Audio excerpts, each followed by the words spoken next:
এই যে ইসলামকে কেন্দ্র করে যে গড়ে ওঠা রাজনৈতিক দলগুলো, এই বিভাজনটার কারণটা কি? কারণ রসুল তো একজন। তখন আসলে দেখতে পাচ্ছি জামাত ইসলামী আবার নবী বিদ্বেষী হয়ে গেল। আবারও তাদের বিরুদ্ধে নানান ধরনের যে ট্যাগগুলো, এই যে বেয়াদব, জি। বেআমল, উশৃঙ্খল। আপনি ওয়াজ মাহফিলে কত টাকা নেন? সুযোগ পেলে কাউকে পড়ার জন্য আমি রেকমেন্ড করব। এরকম যদি ৩-৪টি বইয়ের নাম বলতেন আমাদের দর্শকদের উদ্দেশ্যে। তিনি বলতেন, যে নিয়াতে আমি তাহাজ্জুদ পড়ি, একই নিয়াতে আমি রাজনীতি করি। সব রাজনীতি ইসলাম না, আবার সব ইসলামী রাজনীতি না। সে সময় কওমি মাদ্রাসা শিক্ষা বোর্ড, যেটা বেফাক, তার কেন্দ্রীয় পরীক্ষায় সারা বাংলাদেশে এক হয়েছিলাম আলহামদুলিল্লাহ। তো মেধা তালিকা একের উপরে যেহেতু কিছু নেই, এটা ক্রস করার সুযোগ নেই। এক হলো যে তারা নবী বিদ্বেষী, আর এক হলো সাহাবী বিদ্বেষী। মানে ৭১ নিয়ে করে সেকুলাররা, আর আকীদা নিয়ে করে হুজুররা। এখন ধরেন আকীদার ইস্যুটা যদি টোটাল বিতর্কটা নাই হয়ে যায়, তাহলে অন্য দলগুলো বাজারে থাকবে কিভাবে আমাকে বলেন? আমরা সিস্টেমের ভেতরেই থাকবো। আমরা কোনো ধরনের সিস্টেমের বাইরে গিয়ে কোনো সশস্ত্র পন্থা, উগ্রবাদী পন্থা এগুলোতে আমরা জড়াবো না। আমিরে জামাত ব্যক্তিগতভাবে আমাকে নসিহত করেছেন, কখনোই যেই দলে ছিলেন তাদের বিরুদ্ধে কখনো একটা কটু মন্তব্য আপনি করবেন না। এটা মুসলমান বা ইমানদারের শান হতে পারে না। আসসালামু আলাইকুম। দ্য চ্যাপ্টারের আজকের প্রথম পর্বে সবাইকে স্বাগত জানাচ্ছি। আপনারা জানেন যে প্রশ্নের মধ্য দিয়েই জন্ম হয় একটি বিপ্লবের, প্রশ্নের মধ্য দিয়ে উদ্ঘাটিত হয় সত্য। সেই সত্যকে খোঁজার প্রচেষ্টা দ্য চ্যাপ্টার। দ্য চ্যাপ্টারের আজকের প্রথম পর্বে আমাদের মাঝে অতিথি হিসেবে উপস্থিত রয়েছেন বিশিষ্ট দায়ী এবং ইসলামী আলোচক আলী হাসান ওসামা ভাই। ভাইকে আমরা আজকের এই দ্য চ্যাপ্টার পডকাস্টের পক্ষ থেকে স্বাগত জানাচ্ছি। ভাই কেমন আছেন? আলহামদুলিল্লাহ, আল্লাহ ভালো রেখেছেন। আমরা আজকে আপনাকে প্রথম পর্বে পেয়েছি, তো আমরা অনেক বেশি আনন্দিত। সো আপনার একটু অনুভূতি শুনতে চাই। আলহামদুলিল্লাহ, একটা সুন্দর অভিযাত্রায় প্রথম দিনই আমি নিজেকে গর্বিত মনে করছি শামিল থাকতে পেরে। বিশেষ করে আজকের দিনটাও একটা বিশেষ দিন, ঐতিহাসিক বালাকোট দিবস। তো সেই বালাকোটের দিনে দ্য চ্যাপ্টার যেভাবে নিজেদের কার্যক্রম আজকে প্রথম স্টুডিও এবং প্রথম অনুষ্ঠান যেভাবে শুরু করেছে, আমরা মনে করি ইনশাআল্লাহ আগামীতে সফলতা আপনাদের পদচুম্বন করবে ইনশাআল্লাহ। উসামা ভাই, আমরা আপনাকে বিশেষভাবে পরিচিত। আপনি বাংলাদেশে, সারা বাংলাদেশের মানুষই চিনে। আপনি ইসলামী আলোচক হিসেবেও পরিচিত। একই সাথে সম্প্রতি আপনি রাজনৈতিক দলে যুক্ত হওয়ার সুবাদে রাজনীতিক হিসেবেও আপনার বিশেষ পরিচিতি রয়েছে। তো আমরা একটু জানতে চাই আসলে আপনি কোন পরিচয়টা দিতে স্বাচ্ছন্দ্য বোধ করেন? আলহামদুলিল্লাহ, অনেক গুরুত্বপূর্ণ একটা ব্যাপার আপনি সামনে এনেছেন। সর্বপ্রধান যে পরিচয় আমি স্বাচ্ছন্দ্য বোধ করি, আল্লাহ তাআলা যেটা নিজেই বলেছেন, ওমান আহসানু কাওলাম মিম্মান দাআ ইলাল্লাহ ওয়া আমিলা সালিহা ওয়া ক্বালা ইন্নানি মিনাল মুসলিমিন। নিজেকে একজন মুসলিম হিসেবে পরিচয় দিতে পারাটাই আমার জন্য সবচাইতে বড় গর্বের বিষয়। যদিও মুসলমানদের মধ্যে অনেক দলাদলি, অনেক বিভাজন, অনেক ফিরকা, কিন্তু সব পরিচয়ের ঊর্ধ্বে উঠে নিজেকে একজন ঈমানদার এবং মুসলিম হিসেবে পরিচয় দিতে পারাটাই আমার জন্য সবচাইতে বড় গর্বের বিষয়। দ্বিতীয় গর্বের বিষয় একজন তালিবুল ইলম। মৃত্যু পর্যন্ত আমি একজন শিক্ষার্থী হয়ে বাঁচতে চাই। মরার এক মুহূর্ত আগ পর্যন্ত নতুন কিছু শিখতে চাই। তো যার কারণে এটা আমার জন্য দ্বিতীয় গর্বের পরিচয়।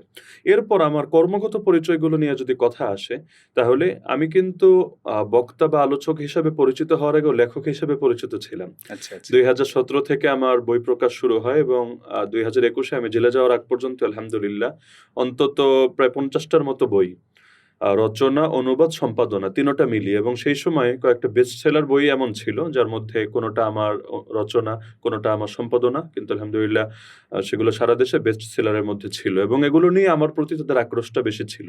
মানে শুধু ওয়াজ নিয়ে আক্রোশ না, বরঞ্চ লেখালেখিটা নিয়ে। জি। তো লেখক পরিচয়টাও আলোচক পরিচয়ের চাইতে আমার কাছে আরো বেশি গর্বের বিষয় আলহামদুলিল্লাহ। এরপর আলোচক পরিচয় এবং রাজনীতিবিদ পরিচয়, এটাকে আমি আলাদা করে দেখতে চাই না, এটা সেই প্রথমটার সাথে সম্পৃক্ত। আমার রাজনীতি আমার ঈমানের দাবিতে। যার কারণে হুসাইন আহমদ মাদানী রাহমাতুল্লাহ একটা কথা বলতেন, কিন্তু আমার ব্যক্তিগতভাবে কথাটা ভালো লাগে। সেটা হলো, তিনি বলতেন, যে নিয়াতে আমি তাহাজ্জুদ পড়ি, একই নিয়াতে আমি রাজনীতি করি। আমার এই কথাটা আচ্ছা, আচ্ছা। খুব ভালো লাগে। আসলেই একজন ইমানদার হিসাবে যে নিয়াতে আমি নিজেকে নামাজি হিসাবে, রোজাদার হিসাবে পরিচয় দিই, একই নিয়াতে আমি নিজেকে একজন রাজনীতিবিদ হিসাবে মনে করি। এ দুটোকে আলাদা রাখতে চাই না। তো আমার রাজনীতিবিদ পরিচয় আমার ধর্মীয় পরিচয় থেকে ভিন্ন না।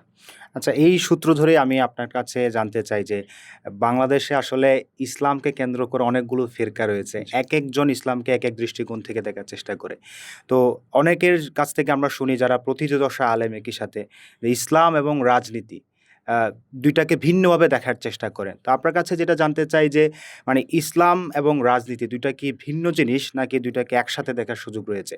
যদি একসাথে দেখিও আমরা, তাহলে ইসলামী রাজনীতির স্বরূপটা কেমন ঠিক?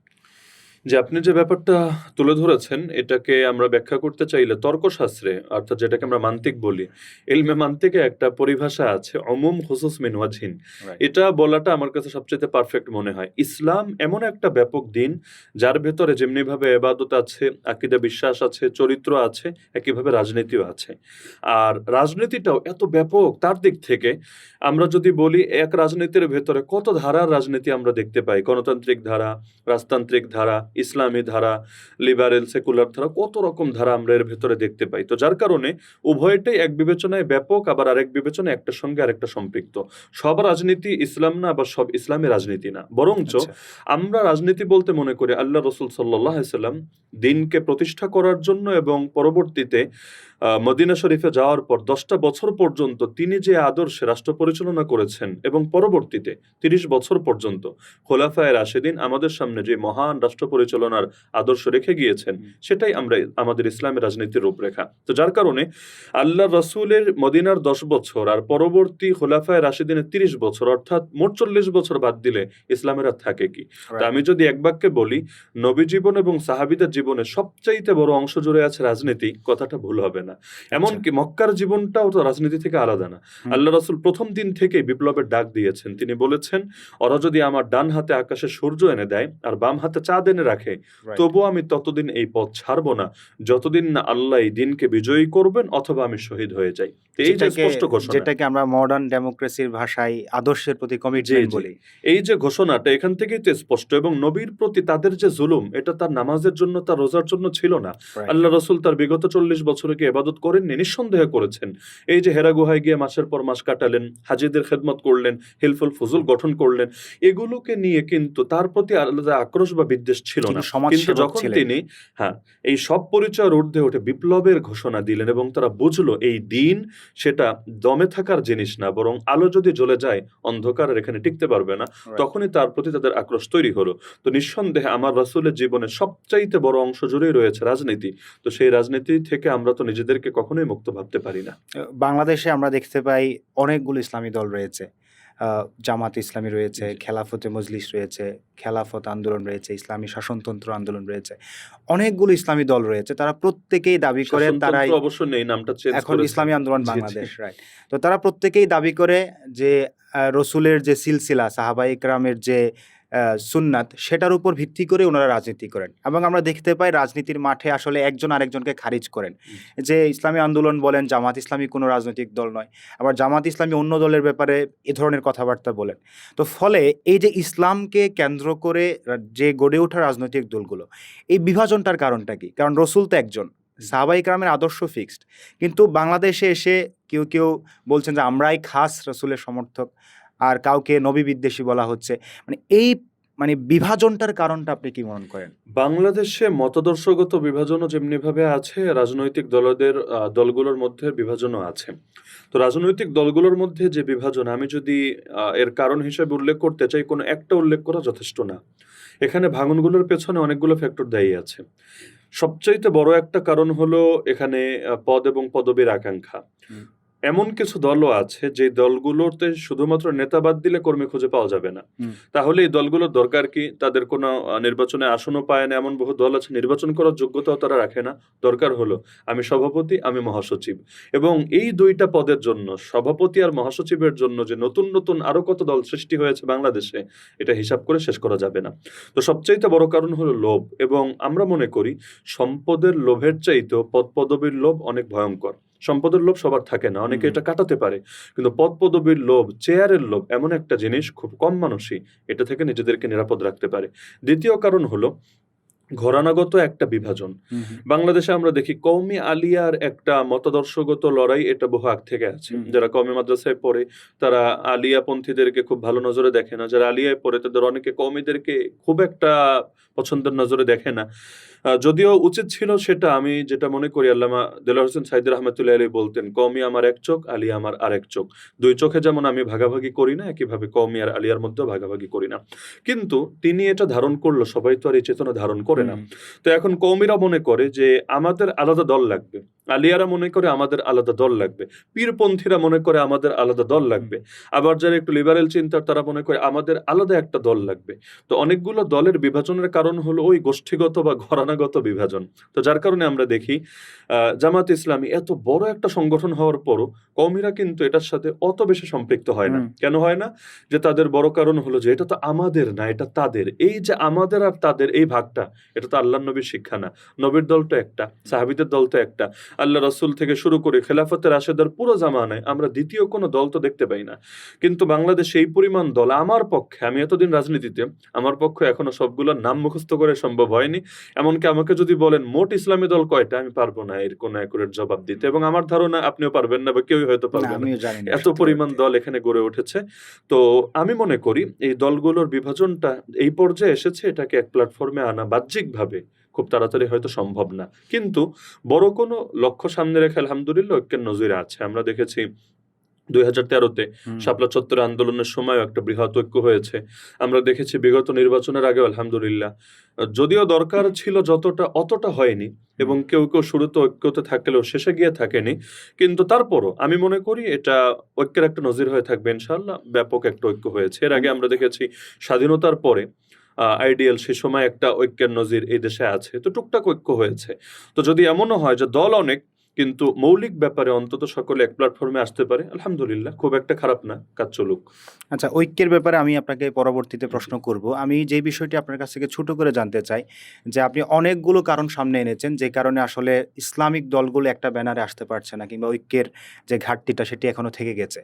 এটার পেছনে কি আসলে শুধুমাত্র মানে বাংলাদেশের যে কারণগুলো আপনি বললেন সেগুলো জড়িত, নাকি আসলে বহির্বিশ্বের এখানে কোনো ধরনের উস্কানি দেয়া কিংবা ষড়যন্ত্রের কোনো ব্যাপার-স্যাপার রয়েছে আপনার দৃষ্টিতে? উস্কানির ব্যাপারটা কিছু ক্ষেত্রে তো অবশ্যই বাস্তব। বিভিন্ন এজেন্সি তারা সবসময় এটা চায় কিভাবে ফাটল তৈরি করে রাখা যায়, এতে তাদের লাভ। এবং শুধু এজেন্সি না, বিভিন্ন বড়, বড় রাজনৈতিক দল তারা এই বিভাজনটা টিকিয়ে রাখে। আমরা দুনিয়াতে যেমন দেখি এই যে রাশিয়া-ইউক্রেন যুদ্ধ, এখানে ইউক্রেনের দায়ের চাইতে আমেরিকার দায় কি কম? এই জাতীয় বড়, বড় রাষ্ট্রগুলো তারা প্রক্সি যুদ্ধ করার একটা ইতিহাস যেমন বিভিন্ন দুনিয়ার বিভিন্ন প্রান্তে আছে, বাংলাদেশেও হুম, বিভিন্ন বড়, বড় রাজনৈতিক দল তারা ছোট, ছোট দলগুলোকে নিজেদের মতো করে মানে তাদেরকে প্রভাবিত করার এবং তাদেরকে ঐক্য থেকে বাইরে আনার চেষ্টা করে থাকে। এবং এর জন্য কোটি, কোটি টাকা ব্যয় করতেও তারা দ্বিধা করে না। হুম, কারণ সবার ভয়, আপনি সেকুলার দল যত আছে বাংলাদেশে সবার ভয় এই দেশের মানুষ যেই পরিমাণ ইসলামকে এবং সর্বোপরি আলেমদেরকে ভালোবাসে, সব আলেম যদি এবং সব ইসলামপন্থী যদি এক প্ল্যাটফর্মে আসতে পারে, কোনো সেকুলার দলের ক্ষমতা নাই তাদের সাথে রাজনৈতিকভাবে মোকাবেলা করতে পারবে। ওরা ভয় পায়। আপনি দেখবেন ওয়াজ মাহফিল, সাধারণ এক ওয়াজ মাহফিলকে নিয়ে পর্যন্ত কি পরিমাণ ষড়যন্ত্র হয়। হুম, কেন? কারণ এই যে এত মানুষের গ্যাদারিং হচ্ছে একটা জায়গায় এসে, এখান থেকে যদি বিপ্লবের একটা বার্তা সবার ভেতরে ঢুকে যায়, ওরা নিজেদের জন্য এটাকে চ্যালেঞ্জ মনে করে। তো যার কারণে উস্কানির ব্যাপারটা অবশ্যই সত্য। এবং এই যে মতাদর্শগত বিভেদ, আমি যদি ক্লিয়ার ভাবে বলি, যদিও অনেকে আমার সাথে একমত হবে না, কিন্তু আমি ব্যাখ্যা করে বোঝালে কেউই দ্বিমত করার সুযোগ থাকবে না। সেটা হলো এই মতাদর্শগত বিভেদটাও অনেক ক্ষেত্রে বাস্তব কারণ হলো পলিটিক্যাল বিভেদ, কিন্তু হুম, ব্যানার লাগানো হয় বা উপরে লেভেল লাগানো হয় মতাদর্শগত বিভেদ। হুম, না হলে ব্যাখ্যা করলে দেখা যায় যেই লাউ সেই কদু, একজন লাউ বলছে আর একজন হুম, কদু বলছে, বা একজন রাইস বলছে আর একজন ভাত বলছে, কিন্তু এটাকে এমন ভাবে উপস্থাপন করানো হচ্ছে এর চোখে ও বেঈমান, ওর ফতোয়ায় ও হচ্ছে মুরতাদ, কিন্তু লাস্টে গিয়ে দেখা যাচ্ছে আসলে কিছুই না। এ কারণে দেখবেন কখনো যদি দুই স্ববিরোধী দলও একসঙ্গে অবস্থান নেয়, তাদের ভেতরে আর কোনো ইখতিলাফ, কোনো হুম, হুম, কাদা ছড়াছড়ি থাকে হুম, না।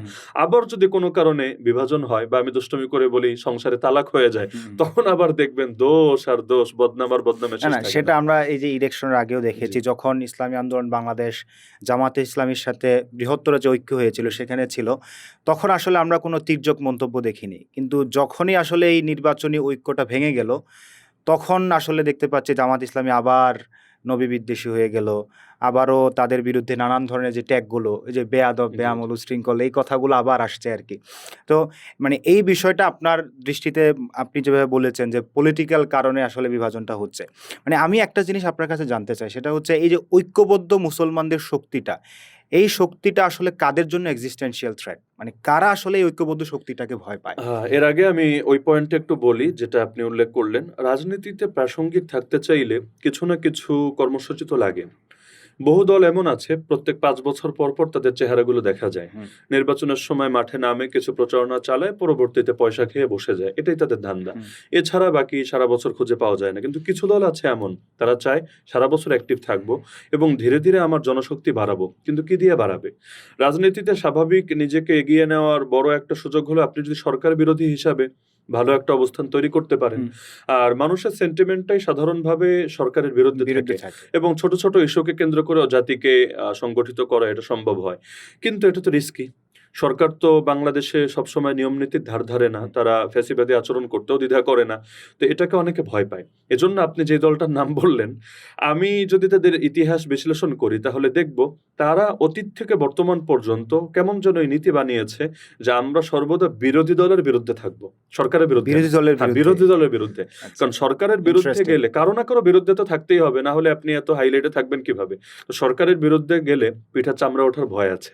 কিন্তু আপনি যদি বিরোধী দলের বিরুদ্ধে যান এবং বিরোধী দল এমন একটা বিরোধী দল বেছে নেন যাদের বিরুদ্ধে বললে এটা পাবলিককে গিলানো যায়। বিশেষ করে মূর্খ মানুষ বা সাধারণ মানুষদেরকে সহজে খাওয়ানো যায়। এটা তো আরো নিরাপদ।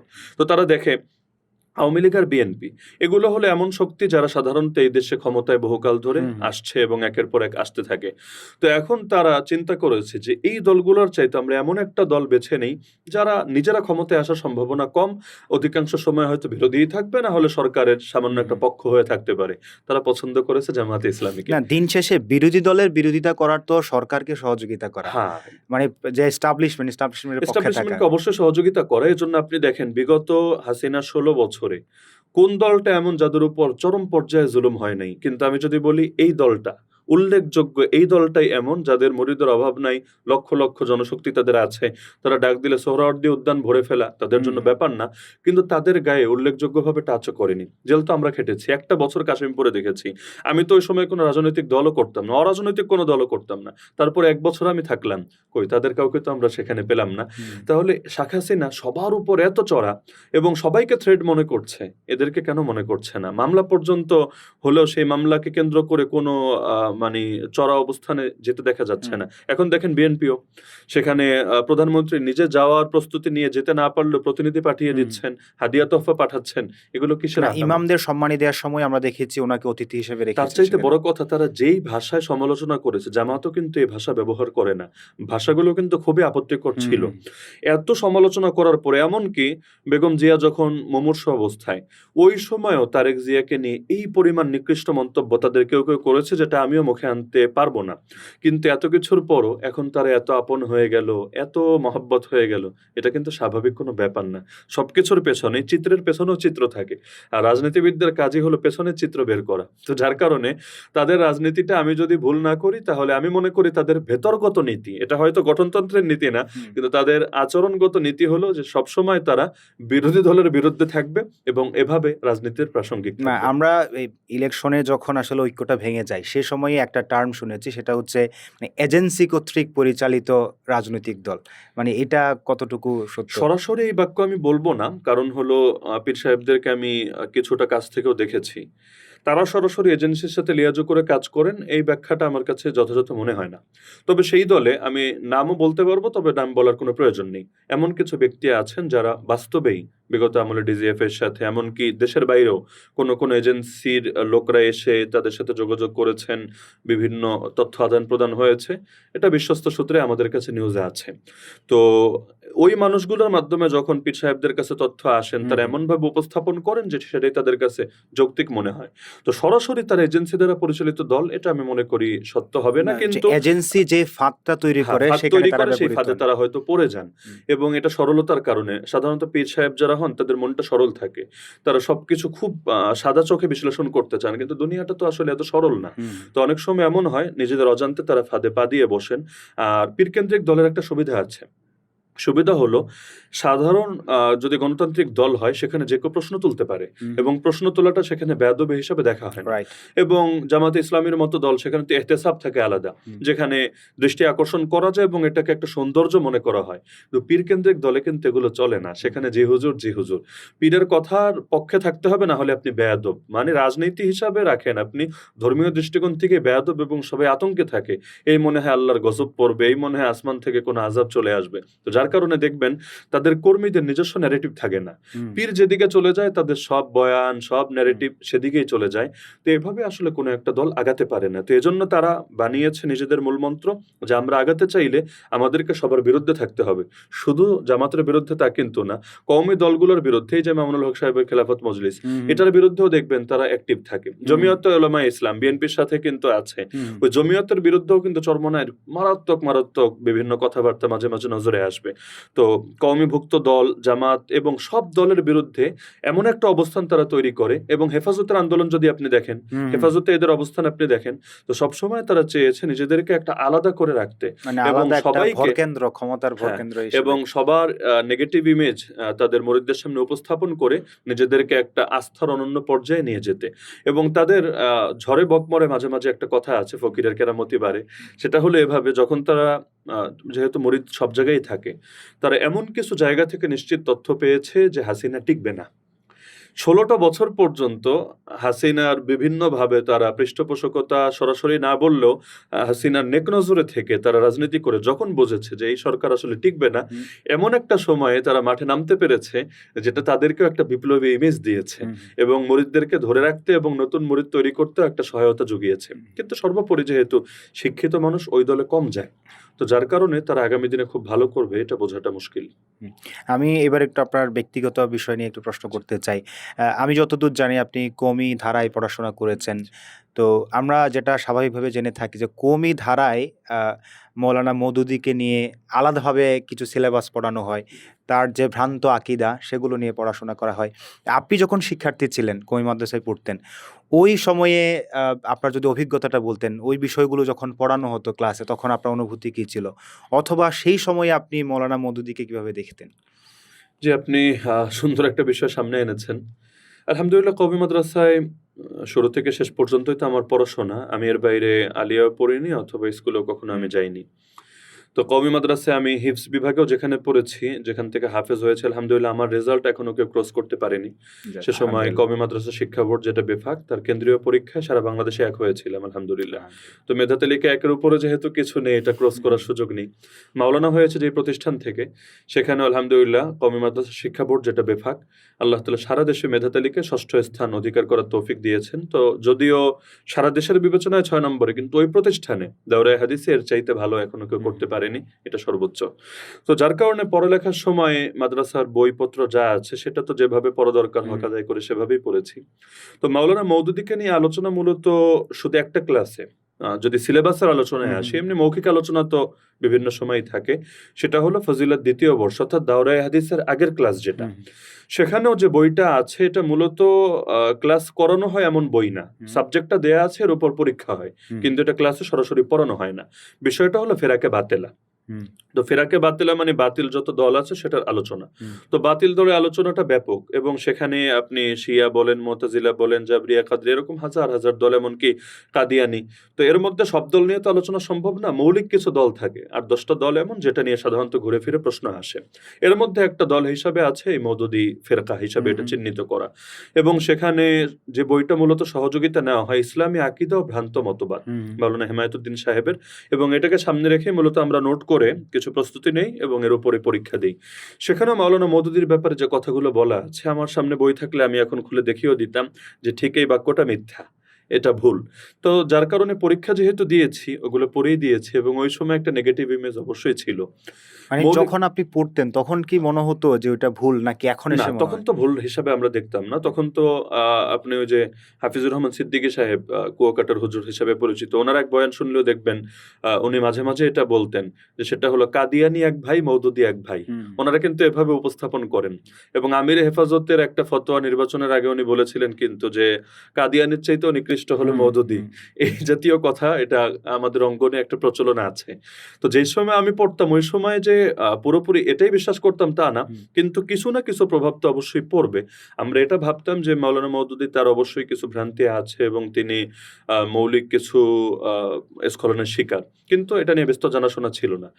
আমার একটা অভ্যাস ছিল বিশেষ করে ছাত্র জামানা থেকেই ক্লাসের যে বই এটার হুম, প্রতি হুম, আমার আগ্রহ বরাবরই কম। হুম। যদি আলহামদুলিল্লাহ আল্লাহ তাআলা ফলাফলে সবসময় ভালো রেখেছেন। কিন্তু ক্লাসের বই মানে যেকোনো জিনিস, একটা বই হয়তো আমি ১ বছর আগে পড়েছি খুব মনোযোগ দিয়ে। কিন্তু পরের বছর যদি দেখি যে এটাই আমার ক্লাসের বই, আগ্রহ কমে যাচ্ছে। হুম। তো ছাত্র জামানা থেকে আমি একটু চেষ্টা করতাম উন্মুক্তভাবে পড়ার, সবকিছু পড়ার। তো সেগুলো পড়তে গিয়ে বহু সেকুলারদেরটাও পড়েছি। এমনকি বাংলা সাহিত্য চর্চা করতে গিয়ে রবি ঠাকুর বলেন, শরৎচন্দ্র বলেন, সবই পড়েছি। হুম। এগুলো পড়তে গিয়ে হুজুররা দেখে ফেললে মাঝে, মাঝে রাগও করতেন, বিভিন্ন কথাবার্তা বলতেন খারাপ। এগুলো কখনো, কখনো শুনতে হয়েছে। তো সেই পড়াশোনার সুবাদেই আমার একবার মনে আসলো, এই যে মানুষগুলো বিশেষ করে মাওলানা মওদুদী, সৈয়দ কুতুব, ইবনে তাইমিয়া আর এই ৩ জন বিশেষ করে, হুম। যে এদের ভেতরে আসলে কি সমস্যা, এটা আমি যদি সরাসরি তার বই না পড়ি আমি বুঝবো কিভাবে? হুম। তো আমার আগ্রহ জাগলো যে তাদের বইগুলো আমি সরাসরি পড়বো। হুম। কিন্তু আমাদের জন্য বইগুলো রাখা বা মাদ্রাসার ভেতরে সংগ্রহ করে পড়াটা সহজ ছিল না। অপরাধের মতো। হ্যাঁ, কারণ শরৎচন্দ্র আমি পড়তে গেলে সেটা দেখলে প্রতিক্রিয়া একরকম হবে। আর মওদুদী পড়তে গিয়ে ধরা খেলে প্রতিক্রিয়া কিন্তু এর চাইতে আরো অনেক ভয়ংকর হবে। ২ টা এক হবে না। কিন্তু আমার ভেতরে কাজ করতো। একবার এক ওস্তাদকে আমি প্রশ্ন করলাম যে, "ইবনে তাইমিয়া পড়লে সমস্যা কি?" হুম। মানে আমরা তো এই বছর দাওরায়ে হাদিসের বছর জিজ্ঞেস করেছিলাম যে, "মাওলানা হয়ে যাচ্ছি। এখনো কি আমরা এটা পড়লে গোমরা হয়ে যাব?" তিনি বললেন, "দরকার কি? তুমি তাকি ওসমানী সাহেবের বই পড়বা, আলী নদভী রাহমাতুল্লাহ আলাইহির বই পড়বা, আর একজন কার নাম বললেন তাদের বই পড়বা। উনারটা দরকার কি?" আমি বললাম, "না, দরকার আসলে বিষয়টা এরকম না। কিন্তু আমি একটু জানার জন্য আসলে হুম। কি সমস্যা, বা আমাকে যদি একটু বলেন যে এই ১০ টা বিষয়ে উনার সমস্যা, তাহলে ১০ টা সতর্ক থেকে আমি বাকিগুলো থেকে উপকৃত হতাম।" বলল, "থাক, এত বেশি দরকার নেই।" কিন্তু ওই যে ভেতরে একটা কৌতূহল, আমি সব পড়বো, সব জানবো। তো ছাত্র জামানা যখন গণ্ডি শেষ করলাম, কর্মজীবনে আসলাম, তখন তো মুক্ত বিহঙ্গ, স্বাধীন। হুম। এবার ভাবলাম আমি পড়াশোনা শুরু করি। তা আমার পড়াশোনা অনেকটা মুক্ত ছিল। এমন বহু ফেরকা আছে আ যাদেরকে একদম পুরা বাতিল মনে করা হয়, আমি তাদের বইপত্র পর্যাপ্ত পড়েছি।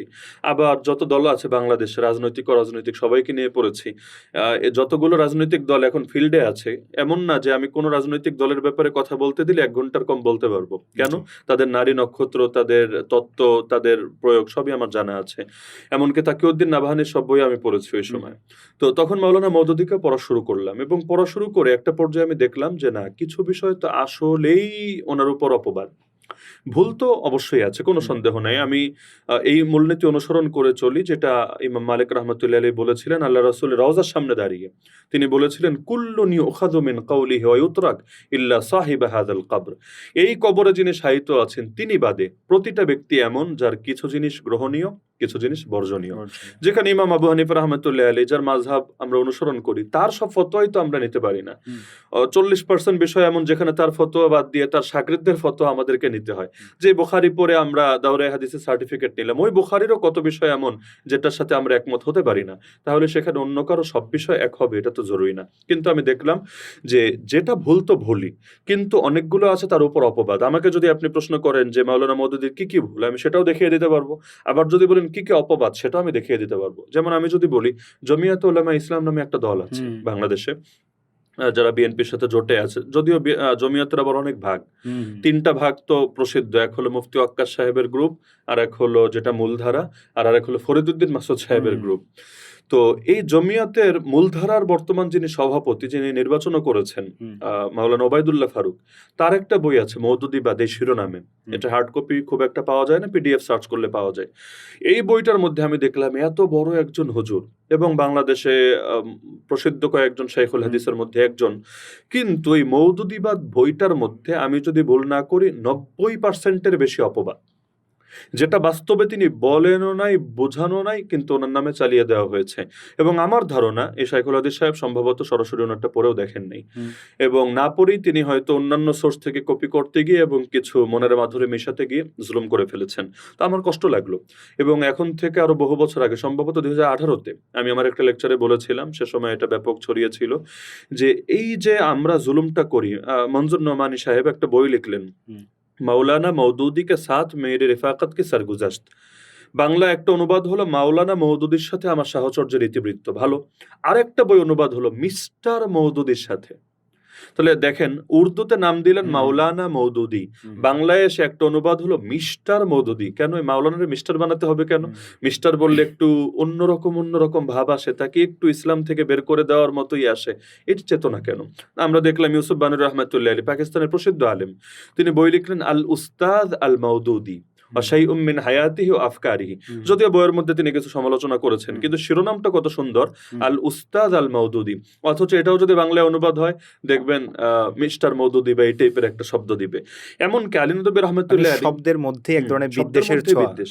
আলী নদভী রহমতুল্লাহ আলী চমৎকার সমালোচনা করে একটা বই লিখেছেন, যেটা আরবি হলো তাফসিরু সিয়াসিয়্যু লিল ইসলাম, উর্দু হলো আসরে হাজির মে দ্বীন কি তাফহিম ওয়া তাশরীহ, বাংলা অনুবাদে পাওয়া যায় ইসলামের রাজনৈতিক ব্যাখ্যা। আপনি যদি এই বইটা দেখেন দেখবেন আলী নদভী রহমতুল্লাহ এত সুন্দর ভাষায় সমালোচনা করেছে, এভাবে যদি কেউ আমারও সমালোচনা করে আমি তাকে বুকে জড়িয়ে ধরবো, মানে এত মহব্বতের সাথে সমালোচনা করেছেন।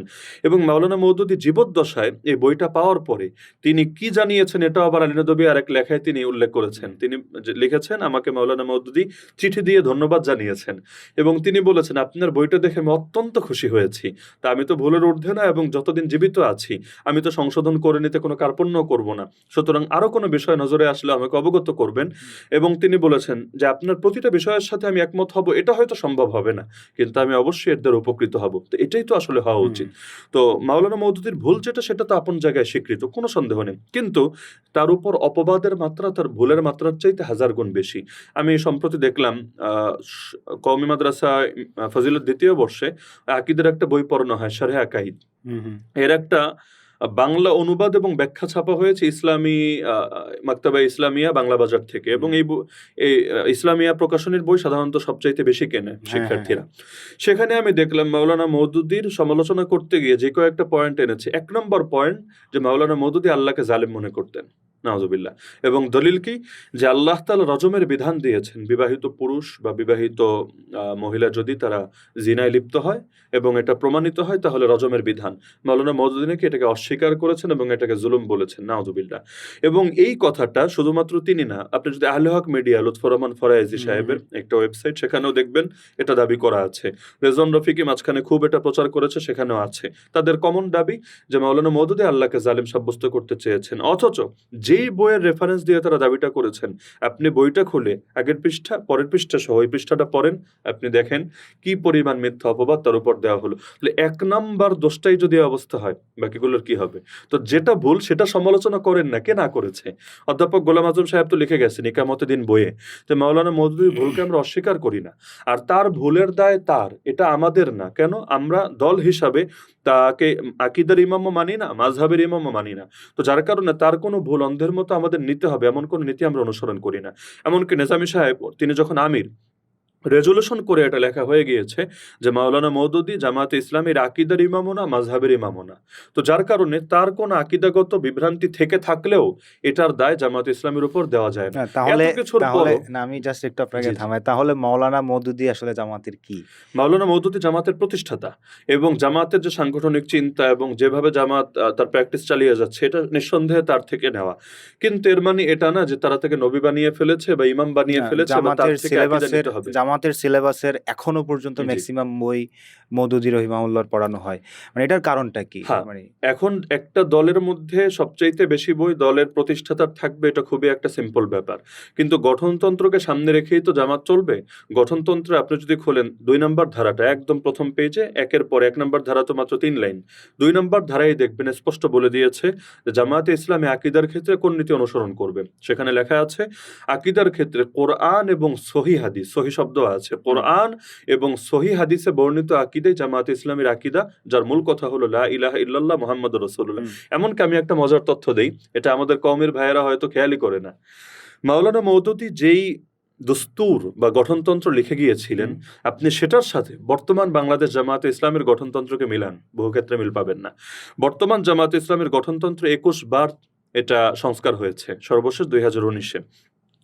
আমি যদি একটা উদাহরণ দিই, আকীদাগত উদাহরণই, মাওলানা মওদুদীর দস্তুরের মধ্যে লেখা ছিল, হাম রাসূলুল্লাহ কে সিওয়া কিসি কো তানকিদ সে বালাতর নেহি সমঝতে। এই বাক্য অর্থ কি? আমরা আল্লাহর রাসূল ছাড়া কাউকে সমালোচনার ঊর্ধ্বে মনে করি না। এবং এটাকে কেন্দ্র করে আপত্তি আসতো যে তার মানে আপনি সাহাবীদেরকে সমালোচনার মধ্যে মনে করেন, ঊর্ধ্বে মনে করেন না, এবং এজন্যই আপনি ইতিহাসকে আলোচনা করতে গিয়েও সাহাবীদের সমালোচনা করেছেন, তাহলে আপনি মনে হয় সাহাবীদের সমালোচনাকে আপনার ঈমান বানিয়েছেন। আপত্তিগুলো আসতো। কিন্তু আপনি বাংলাদেশ জামায়াতে ইসলামের গঠনতন্ত্র খুলেন, আজকে গিয়ে খুলেন, দেখবেন স্পষ্ট লেখা আছে আমরা আল্লাহর রাসূল ছাড়া কাউকে ভুলের ঊর্ধ্বে মনে করি না। ভুলের ঊর্ধ্বে আর সমালোচনার ঊর্ধ্বে দুইটা কিন্তু এক জিনিস না। সমালোচনার ঊর্ধ্বে মানে কি, আপনি সমালোচনার ঊর্ধ্বে মনে করেন না, তার মানে সমালোচনা করতে পারেন। আর ভুলের ঊর্ধ্বে মনে করেন না, আর সাহাবীদেরকে তো ভুলের ঊর্ধ্বে মনে করার কোনো সুযোগও নেই। কিভাবে করবেন? এটা তো কোরআনের কথাও না, হাদিসের কথাও না।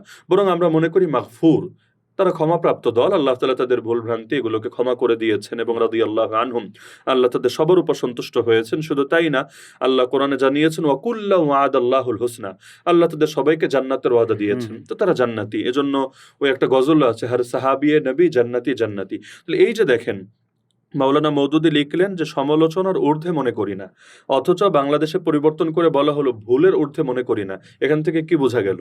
যে মাওলানা মওদুদীকে যদি আকীদার ইমাম মানতো, এখানে হাত দেওয়া তো জামায়াতে ইসলামী বাংলাদেশে এটা দলের অধিকারই থাকতো না, না শুরার, না কর্ম পরিষদের, না নির্বাহীর, কারো অধিকার থাকতো না। অথচ হয়েছে তো। এখান থেকেই তো স্পষ্ট আমরা সংশোধনে বিশ্বাসী, সংস্কারে বিশ্বাসী। এবং সংস্কার শেষ হয়ে গিয়েছে এমনও তো না, 21 বার সংস্কার হয়েছে, আরো 42 বার হবে, আরো 1000 বার হবে। আমি একটা প্রশ্ন এখানে করতে চাই যে জামাত এবং কওমি অঙ্গনের সাথে যে বিরোধের মূল সূত্রটা, সেই সূত্রটাই হচ্ছে মৌলানা মওদুদীর আকীদা। তা আপনার মাধ্যমে আমরা যেটা জানতে পারলাম সেটা হচ্ছে মৌলানা মওদুদীর আকীদা থেকে জামাত অনেক দূর এগিয়েছে এবং যে জায়গায় টুকটাক সমালোচনার জায়গা ছিল সেখানে তারা সংশোধন করেছে। তাহলে এখন কি আপনি মনে করেন যে জামাত এবং কওমি এক হওয়ার সময় এসেছে? না, আমি মনে করি না। এই কারণ আমি শুরুতেই ক্লিয়ার করেছি যে এই বিরোধ যতটা না মতাদর্শগত, তার চাইতে বেশি হলো রাজনৈতিক, পলিটিক্যাল। মতাদর্শ বিরোধ আপনি এটা সরাতে পারবেন, এবং জামাত আহ্বানও জানিয়েছে বহু সময়, আসেন আমরা একসাথে বসি। আজকে থেকে না, আপনি নিজামী সাহেবের জীবনী থেকেও যদি দেখেন বা গোলাম আজম সাহেবের বইয়ের মধ্যেও পড়েন, আপনি দেখবেন ঐক্য প্রচেষ্টা নিয়ে তার তো লেখাও আছে স্বতন্ত্র। চেষ্টা তো আগ থেকেও হয়েছে, এখনো হচ্ছে। দেখেন বসাতে পারেন কিনা, জীবনেও পারবেন না। কেন? মূল ইস্যু দাবি করা হয় দুইটা, এক হলো যে তারা নবী বিদ্বেষী, আর এক হলো সাহাবী বিদ্বেষী। নবী বিদ্বেষী এবং সাহাবী বিদ্বেষী অভিযোগেরও মূল যে পয়েন্টগুলো সবগুলো হলো মাওলানা মওদুদীর লেখা, এর বাইরে কোনো পয়েন্ট নেই। আপনি আলোচনা করতে গেলে একটা দলের শুধু একজনকে নিয়ে, বাকি কারো লেখা নিয়ে দেখবেন মৌলিক সমালোচনা তারা করছে না। এর মধ্যেও এই যে সাহাবী বিদ্বেষী যেটা বলা হয়, এটাও তো অনেকাংশে জুলুম বটে। কেন জুলুম, সেই কথার দিকে আমি যাচ্ছি না। আপনি জামাতের সিলেবাসেও দেখেন আসহাবে রাসূলের জীবন কথা সিলেবাসের ভেতরে আছে। এবং মাওলানা মওদুদীর যে পয়েন্টগুলো, বিশেষ করে খেলাফত মুলুকিয়াত নিয়ে তো সমালোচনা, খেলাফত মুলুকিয়াতের ব্যাপারে সমালোচনা করে একটা বই আল্লামা তাকি ওসমানী হাফিজাহুল্লাহ লিখেছেন, যার বাংলা অনুবাদও পাওয়া যায়, ইতিহাসের কাঠগড়ায় আমির মুয়াবিয়া রাদিয়াল্লাহু আনহু। এবং তিনিও সেখানে দাবি করেছেন যে এই বইয়ের প্রথম 3টা অধ্যায় আসলেই চমৎকার। তিনি সমালোচনা করে বই লিখছেন, তিনিও দাবি করেছেন যে এই বইয়ের প্রথম 3টা অধ্যায় আসলে চমৎকার। এবং এই বইটা এখনো যে সিলেবাসে রাখা হয়েছে, মৌলিকভাবে কিন্তু ওই আমির মুয়াবিয়া এবং ওসমান রাদিয়াল্লাহু আনহুর ইতিহাস শেখানোর জন্য না, বরঞ্চ শুরুতেই যে খেলাফতের রূপরেখা, কাঠামো এবং তার তত্ত্ব, এটা শেখানোর জন্যই কিন্তু রাখা হয়েছে। একটা রাজনৈতিক চিন্তা হিসেবে রাখা হয়েছে। তো তারপরও জামায়াতে ইসলামী সিলেবাসও তো পরিবর্তন করা সম্ভব, কোনো সন্দেহ নেই। এটা আরো উন্নত হবে এবং পৃথিবীর আরো বহু ভালো ভালো লেখক আছে যাদের বইগুলো এখানে আসলে রোকনরা থেকে শুরু করে সবাই আরো উপকৃত হবে, কোনো সন্দেহ নাই। এবং উচ্চতর সিলেবাসও তো থাকতে পারে। কিন্তু এগুলো আমরা সংস্কারের দরজা তো বন্ধ করি নাই। কিন্তু ঝামেলা হলো, যারা আমাদের উপর আপত্তি করে তারা টেবিলে এসে বসতে রাজি না, কারণ তারা জানে এই বিষয়গুলো যদি নাই হয়ে যায় তাহলে তাদের দল টিকবে কিভাবে। মানে আমি আপনার আলোচনা থেকে যেটা এক লাইনে যেটা পেলাম সেটা হচ্ছে আসলে সমস্যাটা মূলত ক্ষমতা কেন্দ্রিক, বলয় কেন্দ্রিক। সমস্যাটা কৃত্রিমভাবে জিয়ে রাখা হয় এবং অজুহাত হিসেবে এখানে মৌলানা মওদুদীকে ব্যবহার করা হয়। ধরেন বাংলাদেশে যদি জামায়াতে ইসলামীর এই মূল আপত্তি তো জামাত নিয়ে দুই জায়গায়, একটা হলো আকীদাগত আর এক হলো ৭১। মানে ৭১ নিয়ে করে সেকুলাররা আর আকীদা নিয়ে করে হুজুররা। এখন ধরেন আকীদার ইস্যুটা যদি টোটাল বিতর্কটা নাই হয়ে যায়, তাহলে অন্য দলগুলো বাজারে থাকবে কিভাবে আমাকে বলেন? এত বড় দল, সুসংগঠিত দল, সুশৃঙ্খল দল, যাদের মধ্যে নিয়মতান্ত্রিকতার চর্চা আছে, এহতেসাবের মাধ্যমে সাধারণ কর্মী ও নেতাকে প্রশ্নের অধীনে আনতে পারে, এবং বিপদ আপদে আমরা তো হেফাজতের আসামিদেরকেও দেখেছি জেলে, বিপদে কে কার খোঁজ রাখে, কে কার মামলা দেখে, কে কাকে টাকা দিয়ে সাহায্য করে। কিন্তু জামাত যেভাবে তার প্রতিটা কর্মীকে, মা যেভাবে সন্তানকে আগলে রাখে, বিপদ আপদে যেভাবে তাদেরকে আগলে রাখে, অন্যকে করে। তো এখন এরকম দল থাকতে বাকি দলগুলো কেন বাজারে থাকবে? তা আপনি যদি একটা দোকান খুলেন, আপনার দোকানে মানুষ যাবে কখন? যখন বলবেন আরে ওইটা ফালতু, ওই দোকানে এই সমস্যা। তো আরেক দোকানের সমালোচনা যত বেশি হবে আপনার কাস্টমার তো তত বাড়বে, এটাই স্বাভাবিক। মানে এটা সেই দোকানই করে যেই দোকানে আসলে ভালো প্রোডাক্ট নাই। হ্যাঁ, আমি স্বাভাবিক। যদি ভুল না করি। আচ্ছা আমি যেটা হ্যাঁ, তবে আমি এটা ক্লিয়ার করে রাখি, জামাত ভুলের ঊর্ধ্বে না এবং জামাতের সমালোচনা করা যাবে না এমন না। বহু কিছু আছে সমালোচনা করা যাবে। আমি সবসময় এটা উৎসাহিত করি যেটা আসলেই ভুল সেটা নিয়ে আলোচনা করেন। কিন্তু জুলুম করার দরকার নেই। আসলটা করলে ইনশাআল্লাহ কোনো লস নেই। এটা আমরাও সমালোচনা থেকে উপকৃত হব। কিন্তু অপবাদ দিয়েন না। আপনি আ জামাত ইসলামীতে যুক্ত হওয়ার আগে অন্য কোনো রাজনৈতিক দলে সম্ভবত ছিলেন। আমি এক্সাক্টলি নামটা বলতে পারছি না। তো এর আগে আপনি রাজনৈতিক দলে না থেকেও নানানভাবে আসলে রাজনৈতিক বিষয়গুলো নিয়ে কথাবার্তা বলেছেন। তা আমি যেটা জানতে চাই যে জামাত ইসলামীতে যুক্ত হওয়ার পেছনে আপনার মোটিভেশনটা কি? কেন আসলে যুক্ত হয়েছেন? যে এটা নিয়ে বলতে চাইলে একদম পেছন থেকে ইতিহাস টানতে হবে।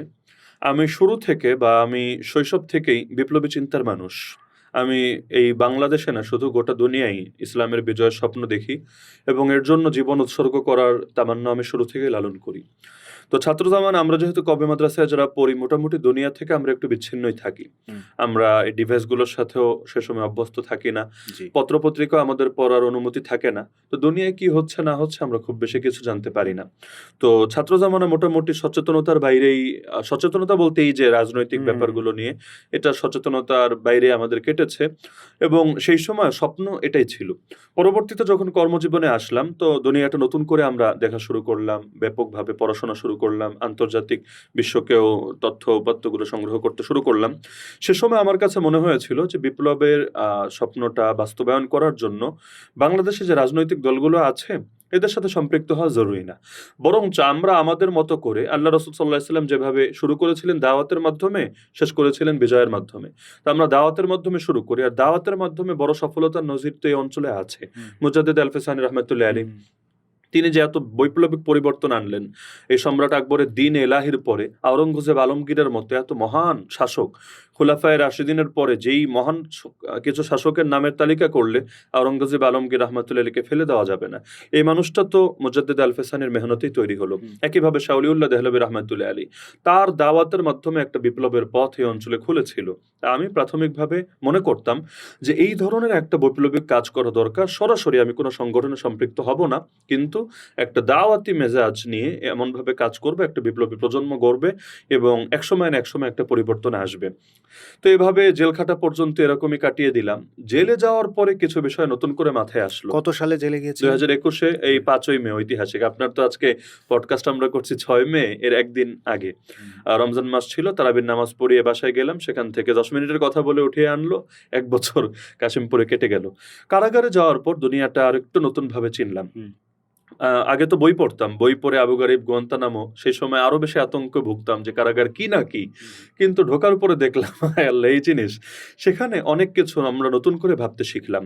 আমরা দেখলাম এই যে হেফাজতের মামলার প্রায় ৩,০০০-এর অধিক আসামি আমাদের সময় বন্দী ছিল। কিন্তু সংগঠন তাদের কারো পাশে দাঁড়াচ্ছে না। মানে ২০১৩ সাল থেকে ২১ সাল পর্যন্ত এই লম্বা সময় তারা বন্দী ছিল? না। তারা ২১ সালে নরেন্দ্র মোদির ইস্যুর পরে তারা গ্রেফতার হয়েছে এবং আচ্ছা, আমরাও সেই গণগ্রেফতারির অংশই বটে। কারণ যখন ফেব্রুয়ারি মাসে নরেন্দ্র মোদি আসলো এবং সে যাওয়ার পরেই যখন গ্রেফতার শুরু হলো, সে সময় তালিকা এপার থেকে না ওপার থেকে তালিকা এসেছিল এবং মাঠে ময়দানে বিপ্লবী কণ্ঠস্বর কাউকে সেই তালিকার বাইরে রাখা হয় নাই। যে ২-৪ জন এমন গ্রেফতার হয় নাই তারা আত্মগোপনে ছিল। এ কারণে হয়তো গ্রেফতার হতে হয় নাই। পরে নেগোসিয়েশন করে প্রকাশ্যে এসেছে। আর বাকি মোটামুটি সবাইকে গ্রেফতার করা হয়েছে। তো আমরাও মূলত সেই ধারাবাহিকতায় ৫ই মে গ্রেফতার হই। তো হেফাজতের সব আসামি আমাদের চোখের সামনে। এমন কিছু আসামি আমরা পেয়েছি যারা বের হওয়ার আগে বলেছে যে হুজুর আর কোনোদিন এই হুজুরদের ডাকে আমরা মাঠে আসবো না। কেন? এই যে আমরা তাদের ডাকে মাঠে আসলাম, আমাদের যে ভাইয়েরা শহীদ হওয়ার তো হয়েছি, যদিও তাদের নামের তালিকা নাই, তাদের পরিবারের খোঁজখবর নাই, কিছু নাই। কিন্তু যারা আমরা অন্তত এখানে গ্রেফতার হয়েছি, আমাদের মামলা দেখার লোক নাই। আমাদের জেলে থাকতেও তো টুকটাক টাকা পয়সা লাগে, কিছু খাবার-দাবার, তেল সাবান এগুলো তো লাগেই। এটা আমাদের দেখভাল করছে না। অথচ চোখের সামনে দেখা যাচ্ছে জামায়াতে ইসলামীর মামলায় যারা এসেছে, এমনকি জামাত করে না, সমর্থক, তাকে মামলা দিয়ে ঢুকিয়েছে। তাকেও প্রতি মাসে ২ বার ১৫ দিন পর পর তাদের নামে ওই যে পিসি বলে এটা, পিসি মানে প্রিজন ক্যান্টিনে সেখানে টাকা জমা হচ্ছে এবং উল্লেখযোগ্য একটা অ্যামাউন্ট যেটা দিয়ে সুন্দরভাবে তাদের মাস চলে যাচ্ছে। এবং যারা সেখানে নেতৃবৃন্দ বা বিভিন্ন আলেম যেমন মাওলানা আমির হামজাও তো আমরা একই মামলার আসামি। দেখা যাচ্ছে যে তাদের সাথে যেভাবে আচরণ করা হচ্ছে আমাদের সাথে টোটাল ডিফারেন্ট আচরণ করা হচ্ছে। তো এক ধরনের হীনমন্যতায় তখন ভুগলাম যে এমন কেন হবে? তাহলে এই দলগুলো বাইরে এত মাইক ফাটিয়ে ফেলছে, অথচ একটা ডাক দিলে মানুষ কোটি কোটি টাকা দিতে রেডি আছে। আর জাকাতের একটা খাত তো এই গরিবরাও। এখানে এমন মানুষ আছে যারা কয়েকটা টাকার জন্য মামলা থেকে অব্যাহতি নিতে পারছে না, অথচ ভালো একটা আইনজীবী কোর্টে দাঁড়ালেই তাকে জামিন দিয়ে দিবে, কিন্তু কেউ তার পাশে দাঁড়াচ্ছে না। আর আল্লাহ রাসূলের হাদিসে আছে ফুক্কুল আনি, বন্দি মুক্ত করো, অথচ এই দায়িত্ব তারা নিজেদের কাছে তুলে নিচ্ছে না। ওই সময় কিছু বিষয় আমরা নতুন করে ভাবলাম। তো পরবর্তীতে যখন বাইরে আসলাম, তখনও আমি দীর্ঘদিন পর্যন্ত কোনো দল ছাড়াই কাটিয়েছি। হাসিনা যাওয়ার আগ পর্যন্ত আমি কোনো দলের সঙ্গে সম্পৃক্ত ছিলাম না।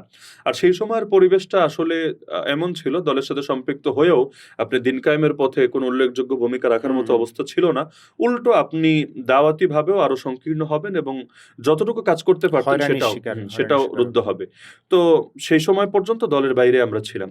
পরবর্তীতে হাসিনা যাওয়ার পর চিন্তা করলাম যে এখন তাহলে একা একা আর কতটুকুই কাজ করব, সমষ্টিগতভাবে কাজ করা দরকার, এবং শুধুমাত্র ওই বন্দিত্ব কেন্দ্র করে না, বরঞ্চ সকলের মেহনতকে কেন্দ্র করে, যেহেতু নতুন বাংলাদেশ গড়ার সুযোগ এসেছে, ফ্যাসিবাদ মুক্ত হয়েছে, এখন তো আমরা বাংলাদেশটাকে আমাদের মতো করে গড়তে পারি। আর আমরা যদি ঐক্যবদ্ধ না হই তাহলে তো সেকুলাররা আবারও সেই আগের মতো আমাদের মাথায় কাঁঠাল রেখে সেটা ভেঙে খাবে।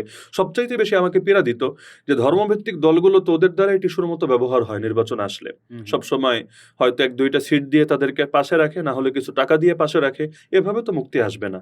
তো এজন্য দেখবেন সর্বপ্রথম যে ঐক্যের বৈঠকটা হয় হাসিনা যাওয়ার পরে, জামাত ইসলামের মগবাজারে যে মিলনায়তন আছে সেখানে অরাজনৈতিক আলেমদেরকে নিয়ে একটা বৈঠক হয়েছিল। রাজনৈতিক না, যারা রাজনীতির বাইরে আছেন, কিভাবে সবাইকে ঐক্যবদ্ধ করা যায়, সেখানে কিন্তু প্রথম আলোচক আমি ছিলাম। এবং সেখানে আলহামদুলিল্লাহ, এবং আমিরে জামাতের সঙ্গে আমার গভীরতম মহব্বতের সূত্রপাত মূলত সেখান থেকেই শুরু হয়। তো সে সময় থেকে, তখনও আমি দল করি না, কিন্তু একটা ঐক্যের স্বপ্ন দেখছিলাম। পরবর্তীতে যখন বুঝলাম না একটা দল করা দরকার, এখন সব দল নিয়ে তো আমার কম বেশি জানাশোনা আছে, তারপরও নতুন করে আবার প্রতিটা দল নিয়ে পড়াশোনাও শুরু করলাম, কেন্দ্রীয় নেতৃবৃন্দের সাথে আলাপ আলোচনাও শুরু করলাম। কোনো দল বাদ রাখিনি, আমি নাম নিয়ে বলতে পারবো। অবশেষে আমার কাছে মনে হলো যে জামাতের চিন্তা তখনও ছিল মাথায়, কিন্তু তখন ভেবেছি এত বড় ট্যাগ এবং এত বড় ধাক্কা নেওয়াটা তো আসলে সহজ না, এবং আমাদের জন্য জামাতে আসাটা এতটা কঠিন, কেউ যদি মুসলমান থেকে অমুসলিম হয় তারও মনে হয় এত ধাক্কা যাবে না যত ধাক্কা যাবে কওমি থেকে জামাতে আসলে। তো চিন্তা করলাম তাহলে জামাতে সরাসরি যাওয়া তো কঠিন, তাহলে এমন কোনো দলে যাওয়া দরকার যেখানে থেকে আলহামদুলিল্লাহ অন্তত দিনের ব্যাপক একটা কাজ করা যায় এবং যারা ধীরে ধীরে সামনে আগাবে ইনশাআল্লাহ। তো যেই দলে আমি গিয়েছিলাম তারাও মূলত কওমি ভিত্তিক দল হলেও আমাদের সিলেটের কানাইঘাটে জমিয়ত বলতে জমিয়তের একটা শাখা আছে, তারা এদেরকে বলে শিয়া বা কখনো বলে জামাতের বি টিম, বেশি বলে জামাতের বি টিম, এইটা একটা আছে। এবং তারা গঠনতান্ত্রিকভাবে জামাতের অনেক কিছু মানে সিস্টেমটা কিছুটা অনুসরণ করে, যেমন ইহতেসাবের ব্যাপার, তারপর আরো অনেক কিছু ব্যাপার, এবং এই যে ক্যাডার ভিত্তিক যে সিস্টেমটা ধীরে ধীরে যেতে যেতে এক পর্যায়ে শপথের কর্মী হয়, এই সিস্টেমটা সেখানেও আছে। তো এক কথায় সাংগঠনিকভাবে যেহেতু জামাতের সাথে অনেকটা মিল আছে, এবং সেখানে মহাসচিব একসময় শিবিরের সভাপতি যেহেতু ছিলেন, তো ধারা তো কিছুটা এই দিক থেকে ফলো করেছেন। তো ভাবলাম এখানে কাজ করি, ইনশাআল্লাহ এখান থেকেও ওই জামাতের ট্যাগ না নিয়েও এখান থেকে অনেক কিছু করা সম্ভব ইনশাআল্লাহ। তো এভাবে 1টা বছর পর্যন্ত ছিলাম, এমনকি নির্বাচনে আমাকে ক্যান্ডিডেটও করা হয়েছিল, দীর্ঘদিন ফিল্ডেও ছিলাম, এবং আলহামদুলিল্লাহ ধারণার চাইতেও অনেক বেশি সাড়া পেয়েছিলাম। যদিও ফিল্ডে ওই জমিয়তের হুজুররা সবচাইতে বেশি হয়রানি করেছে এই ট্যাগগুলো দিয়ে। এমনকি একদিন এক মসজিদে মাগরিবের নামাজ পড়লাম, এরপর ইমাম সাহেব নামাজ শেষ হওয়া মাত্র, আমি ইমামের বরাবর পেছনে ছিলাম, নামাজ শেষ হওয়ার পর সুন্নাত পড়ার জন্য আমাকে ইমামের জায়নামাজে ঠেলে দিল। আমার একটু বিব্রত লাগছিল, নামাজ পড়ালেন উনি, এখন সুন্নত পড়বা আমি গিয়ে ওনার জায়নামাজে, একটু কেমন কেমন দেখা যায়। নামাজের শেষে আমাকে ওনার রুমে নিয়ে গেলেন। আমি বললাম হুজুর আমার তো একটু ব্যস্ততা, আরেকদিন আসি। বললো না, আজকে জরুরি কথা আছে। নিয়ে গিয়ে বললেন মাওলানা আমার আসলে খুব লজ্জা লাগছিল আপনাকে পেছনে রেখে নামাজ পড়াতে, আমারও খুব মন চাচ্ছিল আপনাকে সামনে দিয়ে আমি আপনার পেছনে নামাজ পড়ি, কিন্তু এলাকার হুজুররা আপনার বিরুদ্ধে এমনভাবে ফতোয়া প্রচার করেছে, আমি যদি আপনাকে ইমামতিতে দেই সব মানুষ ভাববে নামাজি হয় নাই। অর্থাৎ এই পর্যায়ে মানে কাফের বলাটার চাইতেও হয়তো নিকৃষ্ট কিছু তারা বলে রেখেছে। তাই আমি বুঝলাম হায় আল্লাহ, জামাত না করেও জামাতের বি টিম, এমনকি শিয়া, আরো যা কিছু বলা সম্ভব সবকিছু এই ট্যাগ নিয়ে এখানে চলতে হচ্ছে। তো একটা পর্যায়ে দীর্ঘদিন সেখানে থাকলাম, তো সেই দলের প্রতি আমি কখনো কোনো অভিযোগ করিনি এবং করবো না ইনশাআল্লাহ। এবং আমি মনে করি যে কোনো মানুষই সে যদি কোনো পাত্রে একবার খায় সেখানে আবার মল ত্যাগ করে, এটা কখনোই অন্তত বিবেকবান মানুষের শান হতে পারে না। আর আমিরে জামাত ব্যক্তিগতভাবে আমাকে নসিহত করেছেন, কখনোই আপনি ওই যেই দলে ছিলেন তাদের বিরুদ্ধে কখনো একটা কটু মন্তব্য আপনি করবেন না। এটা মুসলমান বা ঈমানদারের শান হতে পারে না। এবং তিনি নিজেও বলেন যে সেই দলের মহাসচিব আমার ডাইরেক্ট দায়িত্বশীল। তো যার কারণে আমি এখনো পর্যন্ত ওনার খেদমত করি এবং কারাগারেও তিনি যতদিন বন্দী ছিলেন আমি তার খেদমত করেছি। তো আলহামদুলিল্লাহ, এটা তো অবশ্যই আমি তাদের থেকে অনেক শিখেছি, অনেক কিছু জেনেছি এবং রাজনৈতিক আমার পথ চলা তো তাদের হুম, মাধ্যমেই হুম, শুরু। তো আমি কখনোই তাদের সমালোচনা করব না ইনশাআল্লাহ। কিন্তু একটা পর্যায়ে আমার মনে হলো যে না, আল্লাহ আমাকে যতটুকুই যোগ্যতা প্রতিভা দিয়েছেন এটা আসলে এখানে ঠিকঠাকভাবে কাজে লাগছে না। বরঞ্চ এটা ব্যাপক পরিসরে যদি কাজ হয়, যেহেতু জীবন একটাই, দ্বিতীয় চান্স আর পাবো না। আর কয়দিন বেঁচে আছি আল্লাহ ছাড়া কেউ জানে না।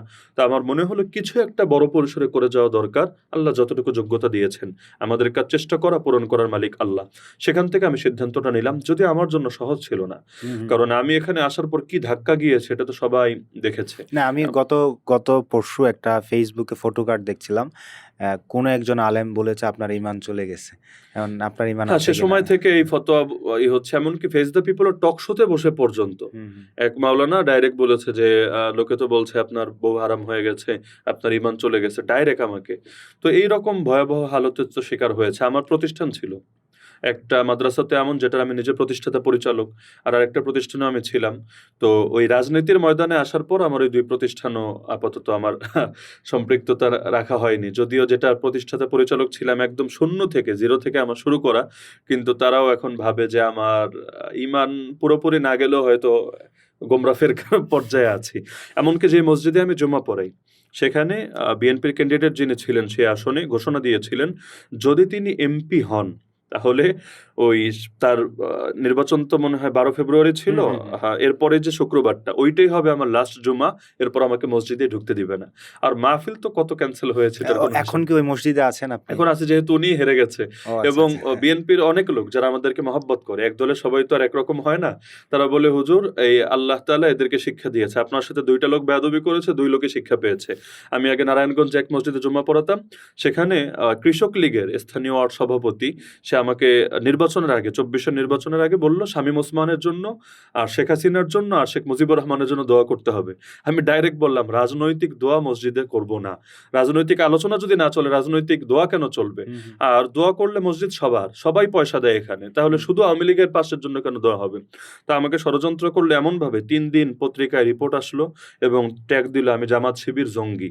ওই সময় জামাত শিবির ট্যাগ, যদিও তো আমি তখন কিছু করি হুম, না। হুম।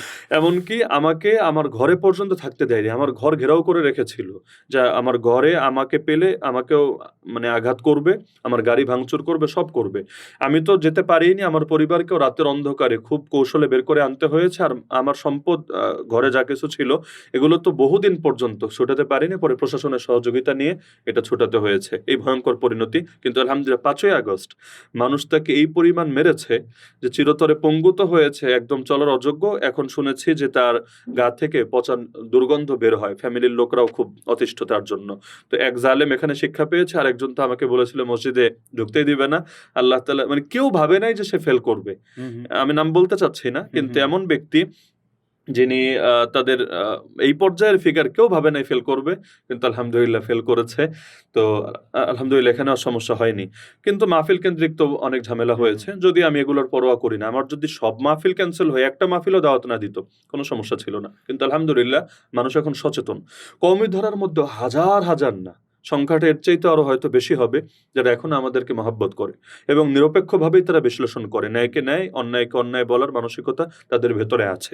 এমনকি কওমি মাদ্রাসার মাহফিলও তো নিয়মিত করছি। হ্যাঁ, সর্বশেষ একটা মাহফিলে এক বড় হুজুর তিনি বলেছেন উনি আসলে আমি আসবো না এবং তিনি নিয়মিত বহু বছর থেকে যাচ্ছেন। তো তারা বাগেরহাটে এক বড় মাদ্রাসা, আমি নাম বলতে চাচ্ছি না, তারা বিব্রতকর অবস্থায় পড়ে লাস্টে সেটা আমার ছুটেছে। এছাড়া সাধারণভাবে মাহফিল নিয়ে সমস্যা হয়নি। কিন্তু হলেও আমার এগুলো নিয়ে কোনো পরোয়া নেই হুম, আলহামদুলিল্লাহ। জামাতে যুক্ত হওয়ার পর থেকে আপনি যে অঙ্গনে ছিলেন, সেই অঙ্গন থেকে সবচেয়ে বেশি আপনার বিরুদ্ধে নানান কথাবার্তা বলা হয়েছে আরকি। তো এই বিষয়গুলো যখন শুনছেন, যখন দেখছেন যে যাদের সাথেই আপনি চলেছেন, যাদের সাথেই আপনি ছিলেন, আপনার বিশাল একটা সময় গিয়েছে, তারাই আসলে আপনার ঈমান নিয়ে টানাটানি করছে, তখন মানে মানসিক অবস্থাটা আসলে মানসিক কেমন হয়? অবস্থায় সমস্যা হয়নি। কারণ আলহামদুলিল্লাহ আমি সবসময় আয়াতটা সামনে রাখি, ইন্নাল্লাহা মাআস সাবিরিন। যারা সবর করে তাদের সাথে আল্লাহ আছে। আর নবীজিকেই তো নিকৃষ্ট সব গালি দেওয়া হয়েছে। পাগল, গণক, জ্যোতিষী, উন্মাদ এবং সম্প্রদায় সম্প্রদায়ের মধ্যে ফাটল সৃষ্টিকারী কত নিকৃষ্ট ট্যাগ তাকে দেওয়া হয়েছে। তিনি তো দমে যান নাই। আমরা তো তারই সাচ্চা আশেক বা তারই পাপী উম্মত। তো আমাদেরকেও ট্যাগ দেওয়া হবে, এটা অস্বাভাবিক না।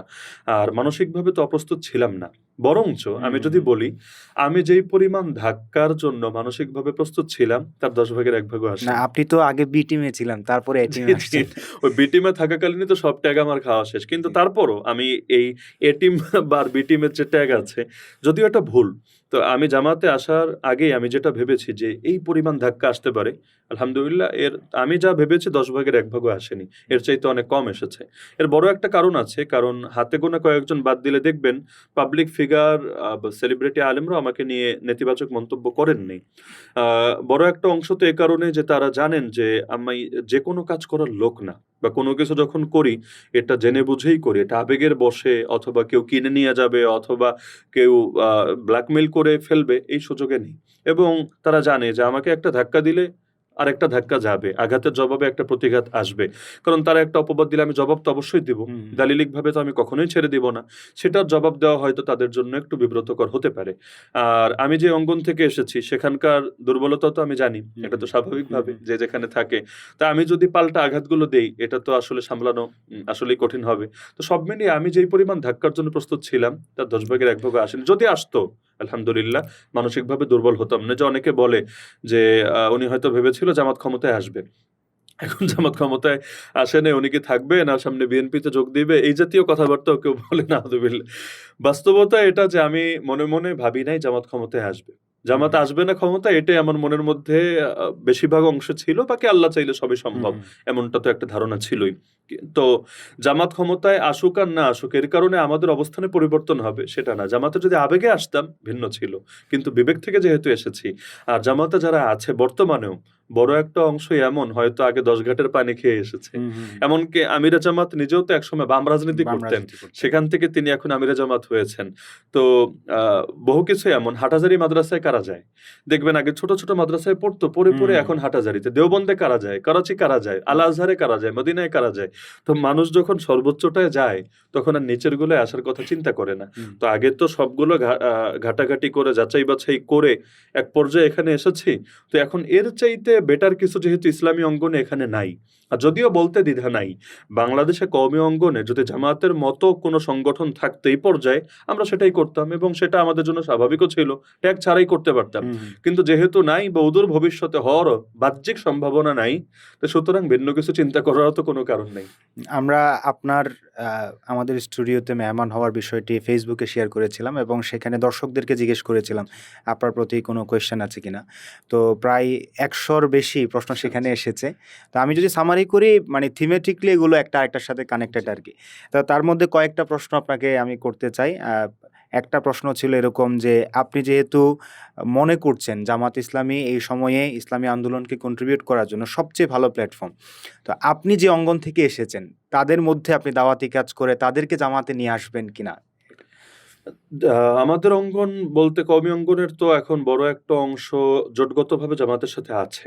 এবং আমি যেমনভাবে চাপের শিকার, তারাও কিন্তু আরো বেশি চাপের শিকার। হুম, আমার তো চাপ আরো কম আসবে এই কারণে যে সে তো পুরাই চলে গেছে। পুরা গেলে তো একটু কম থাকে। কিন্তু দেখবেন এই যে মাওলানা মামুনুল হক হুম, হাফিজাউল্লাহ তাকে পর্যন্ত হেফাজত থেকে মাইনাস করার চেষ্টাও কিন্তু শুরু হয়ে গিয়েছে। হুম, আমি বিস্তারিত আলাপে যেতে চাচ্ছি না।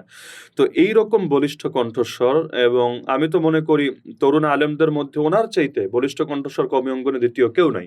তার উপরে যেভাবে চাপ আসছে সেখানে আমরা তো আসলে কিছুই না। তো কওমি অঙ্গনের মধ্যে একটা উল্লেখযোগ্য অংশ তো জোটে আছে। তো যারা জোটে আছে তাদেরকে জোট ভেঙে অন্য একটা দলে আনার চেষ্টা করে এটা তো কশ্চিনকালেও আ হুম, মানে ইনসাফের দাবি না বা নীতি নৈতিকতার দাবি না। বাকি থাকলো আমি যেটা ব্যক্তিগতভাবে মনে করি যে জামায়াতের বিরুদ্ধে যে অবাস্তব সমালোচনাগুলো আছে, যেটা বাস্তব সমালোচনা সেটা থাকুক হুম, এবং সেটা বাস্তবেই যদি যৌক্তিক হয় তাহলে এটাও পরিবর্তন এবং সংস্কার হোক। আমি হুম, এই নীতিতে বিশ্বাসী। কিন্তু অবাস্তব সমালোচনা বা অযৌক্তিক যে অপবাদগুলো আছে আমি চাই এগুলো বন্ধ হোক এবং এটা প্রত্যেকের সামনে বাস্তবতাটা উন্মোচিত হোক। কওমি অঙ্গনের মধ্যে তরুণ শ্রেণীর মধ্যে বিশেষ করে জামায়াতে আসতে চায় এরকম লোক ১ জন ২ জন না হাজার, হাজার এবং আ নির্বাচনে যদি জামায়াত বিজয়ী হতো তাহলে হয়তো আমরা এটা একটা গণজোয়ার দেখতে পেতাম। কিন্তু এখন একটা যেহেতু বাধা আছে, কারণ বিএনপি যেরকম আচরণ করছে বিভিন্ন এলাকায়, আজকে আমি দেখেছি জামাতের এক দায়িত্বশীলের 50 লক্ষ টাকার মাছ, তিনি মাছের চাষ করতেন, এটা বিষ দিয়ে মেরে ফেলেছে। তো এরকম বিভিন্ন ক্ষতি করছে অনেক জায়গায়, এলাকায় গ্রামে গ্রামে গিয়ে মানে ভোট কারা দিয়েছে এটা খুঁজে তাদেরকে মারা হচ্ছে, নির্যাতন করা হচ্ছে। আর মসজিদ মাদ্রাসা যারা আছে তাদের তো বড় ঝামেলা। এখন বাংলাদেশে মসজিদ মাদ্রাসা কমিটি কারা? আপনি দেখবেন সবচাইতে বড় অংশ আওয়ামী লীগ বা বিএনপি, সবচাইতে বড় অংশ। তো এখন একজন সমাজে যারা পাওয়ারফুল থাকে তারা, একজন ইমাম সে চিন্তা করবে আমি যদি জামাতে যাই আমাকে যদি বের করে দেয়, মানুষ হিসাবে চিন্তা আসতে পারে, অস্বাভাবিক না। একজন শিক্ষক চিন্তা করবে আমি গেলে আমাকে যদি এখানে কোণঠাসা করে ফেলা হয়। তো এই জাতীয় চিন্তাগুলোর কারণে অনেকে আসতে পারছে না। কিন্তু জামাত যদি ফুল পাওয়ারে থাকতো তাহলে দেখতেন একটা গণজোয়ার স্রোত তৈরি হতো। কিন্তু মানসিকভাবে তারা যেহেতু আছে, আমি মনে করি না যে প্রত্যেককে জামাতে রোকন হতে হবে, এটা সম্ভব না। কিন্তু একটা ইসলামী শক্তির পক্ষে মনস্তাত্ত্বিকভাবে যদি একমত থাকে এবং বড় কোনো আন্দোলনে এবং বড় কোনো সংগ্রামে সকলে যদি একসাথে নেমে আসে, ইনশাআল্লাহ একটা বিপ্লব হবে। আপনি কি মনে করেন যে যারা আসলে নানান পারিপার্শ্বিকতার কারণে জামাতে যুক্ত হতে পারছে না, জামাত সামনে যদি কোনো কার্যকর ইসলামের পক্ষে আন্দোলনে ডাক দেয়, তারা কি অংশগ্রহণ করবে? অবশ্যই অবশ্যই করবে এবং অতীতে করেছেও, বিভিন্ন সময়ে করেছেও। আমরাও যখন ছাত্র জামানায় ছিলাম কিছু কিছু আন্দোলনে তো আমরা দলমত দেখতাম না। কারণ আপনি যখন দেখবেন যে এখানে তার মাধ্যমে কাজ হচ্ছে, যেমন ধরুন ওসমান হাদিকে কারা ভালোবাসে? কোনো দল না, দল মতের ঊর্ধ্বে গিয়ে মানুষ ভালোবাসে। কেন? কারণ যেই এমন কিছু বিষয়ে সে কথা বলেছে যেখানে দ্বিতীয় কেউ কথা বলে নাই। তো জামাত যদি এরকম কোনো একটা আন্দোলনে নামে বা একটা চূড়ান্ত বিপ্লব, যে বিপ্লবের পর ইনশাআল্লাহ এদেশে ইসলামের চূড়ান্ত জাগরণ হবে, তখন দেখবেন হাজার হাজার লক্ষ লক্ষ কওমি সন্তানরাও মাঠে নেমে আসবে ইনশাআল্লাহ। আর দ্বিতীয় প্রশ্নটা ছিল দর্শকদের পক্ষ থেকে, সেটা হচ্ছে আপনার এই নির্বাচনেই প্রার্থী হওয়ার কথা ছিল, তো জামাত ইসলামী আপনাকে প্রার্থী মনোনয়ন দেয়নি। তো সামনে যদি জামাত ইসলামী আপনাকে মনোনয়ন দেয় কিংবা নির্বাচন করার সুযোগ আসে, আপনি নির্বাচন করবেন কিনা? প্রশ্নটা মনে হয় একটু সংশোধন হবে। সেটা হলো, আমি তো জামাতে যোগদানই করেছি হলো নির্বাচনের অল্প কিছুদিন আগে, যে সময়ে মনোনয়ন দেওয়া তো দূরের কথা, একদমইও শেষ হয়ে গিয়েছে। আমি তো আরেকটা দল থেকে মনোনয়ন দিয়েছিলাম, মনোনয়ন আমার বৈধ হয়েছে, সব প্রসেস ঠিক ছিল। কিন্তু জোটের কারণে সেই আসনটা অন্য কাউকে দেওয়া হয়েছে, আমাকে দেওয়া হয়নি। যদি দেওয়া হতো আমার নির্বাচনও সেখানে করা লাগতো। যদিও ব্যক্তিগতভাবে আমি খুব বেশি ব্যক্তিগতভাবে নির্বাচনে আগ্রহী ছিলাম না। আর যে সংগঠনের পক্ষ থেকে ছিলাম সেখানে সাংগঠনিক যে অবস্থা ওই আসনটাতে, সেটা আসলে নির্বাচনে এত বড় হেভিওয়েট প্রার্থী যিনি এখন মন্ত্রীও হয়ে আছেন, আমি নাম বলতে চাচ্ছি না, তো তার সাথে টক্কর দেওয়ার মতো অবস্থাটা ছিল না আসলে। তো সব মিলিয়ে যাই হোক, আমি এই ফয়সালায় মোটে অসন্তুষ্ট না, নির্বাচন করি নাই, এতে আমার কোনো আফসোস নাই। তো জামাত ইসলামীতে আমি যোগদান করলাম নির্বাচনে অল্প কয়েকদিন আগে, এবং যে কয়দিন পেয়েছি আমি ফিল্ডে জামাতের পক্ষে কাজ করেছি, এবং সর্বশেষ 2 দিনও আমি মহেশখালীতে ছিলাম হামিদুর রহমান আজাদ ভাই কেন্দ্রীয় অ্যাসিস্ট্যান্ট সেক্রেটারি তার আসনে। তো আগামীতে আপনি যে প্রশ্নটা করলেন জামাত যদি আমাকে মনোনয়ন দেয় আমি নির্বাচন করব কিনা, ব্যক্তিগতভাবে নির্বাচন জিনিসটার প্রতি আমার ব্যক্তিগত খুব একটা আগ্রহ কাজ করে না। আমরা সারা বছর এক ধরনের পরিবেশে থাকি, আর নির্বাচনে একটু ডিফারেন্ট পরিবেশ। এটা আমার ইগো ইস্যু না, আমি বাস্তবতা যদি বলি, মনে করেন একজন হুজুর মানুষ রাস্তা দিয়ে হেঁটে গেলে যে কেউ তাকে একবারে সালাম দেয়, বা আমরা পরিচিত মুখ হয় একটু মুসাফা করতে চাই, 2-4টা কথা বলতে চাই, কেউ সেলফি তোলার আগ্রহ জানায়। আর নির্বাচনে আপনি যখন ফিল্ডে নামবেন, আমার তো পর্যাপ্ত গণসংযোগের অভিজ্ঞতা আছে, একদম সমাজের সাধারণ শ্রেণী যে সেও অপেক্ষায় থাকবে দেখে আমাকে আগে সালাম দেয় কিনা। সে আগে দিবে না, সে অপেক্ষায় থাকবে এবং সে দেখবে আপনি তাকে কতটুকু মূল্যায়ন করছেন, কতটুকু কি করছেন, মানে টোটাল আচরণটা ভিন্ন হয়ে যায়। সেখানে আর হুজুর হুজুর থাকে না, বক্তা বক্তা থাকে না, বরং সকলে কেমন যেন তার দুয়ারের ভিখারি হয়ে যায়। হ্যাঁ, যদিও এটা গণতন্ত্রের সৌন্দর্য, এবং এর কারণেই মানুষ চাইবে যে আমার প্রতিটা ভোটার যাতে আমার উপর সন্তুষ্ট থাকে, কিন্তু আমরা আসলে যে পরিবেশে কাজ করি এটার সাথে খুব একটা ম্যাচ খায় না। তো আমাকে যদি ব্যক্তিগত রুচির কথা বলেন তাহলে নির্বাচনের প্রতি আমার ব্যক্তিগত চোখ কাজ করে না। আর দ্বিতীয় বিষয় হলো, নির্বাচনে পাশ করলে কি হবে, যে আমি বড় একটা দায়িত্বে গেলাম, ওই দায়িত্বের প্রতি আলাদা একটা খ্যাতির মহব্বত এটা আমার ভেতরে কাজ করে না। কারণ একজন এমপি যতটা জনপ্রিয়, আলহামদুলিল্লাহ আমরা আমাদের জায়গায় এর চাইতে 1000 গুণ বেশি জনপ্রিয়। বাংলাদেশে কয়জন এমপিকে মানুষ চেনে, কয়জন মন্ত্রীকে চেনে? এমন কিছু মন্ত্রী আছে সে রাস্তা দিয়ে হাঁটবে, আমি হাঁটবো, 1জন বা 2জন লোক সর্বোচ্চ তার সাথে দেখা করবে, আর হাজার হাজার মানুষ আমার সাথে এসে দেখা করবে। তা আমার চাইতে বেশি ইজ্জত তো তার হয় নাই।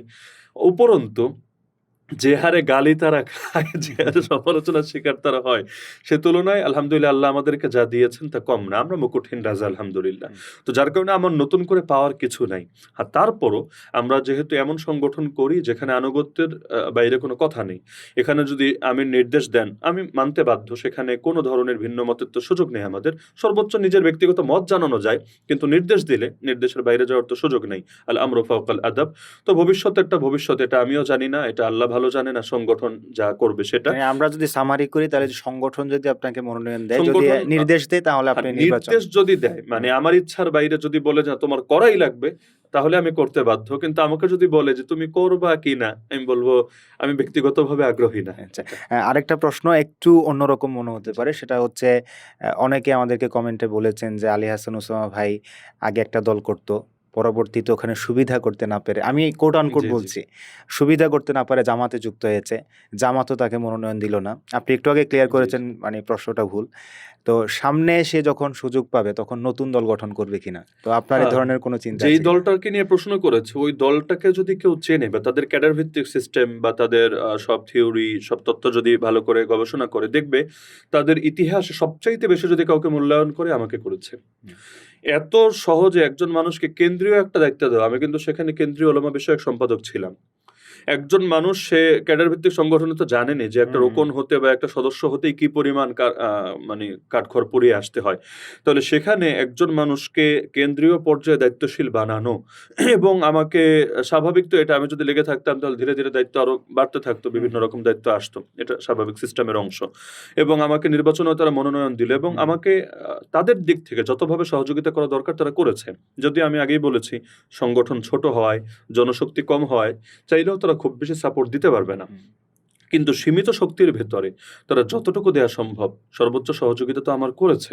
তো আমি তো এজন্য তাদের কাছে চিরকাল ঋণী এবং যতদিন পর্যন্ত সেখানে জোটের প্রার্থী ঘোষণা হয় নাই, আমি কিন্তু মাঠও ছাড়ি নাই। হুম, আমি কিন্তু ফিল্ডে ছিলাম। হুম, তো যার কারণে তাদের প্রতি আমি ওয়াফাদারি সম্পূর্ণ দেখিয়েছি।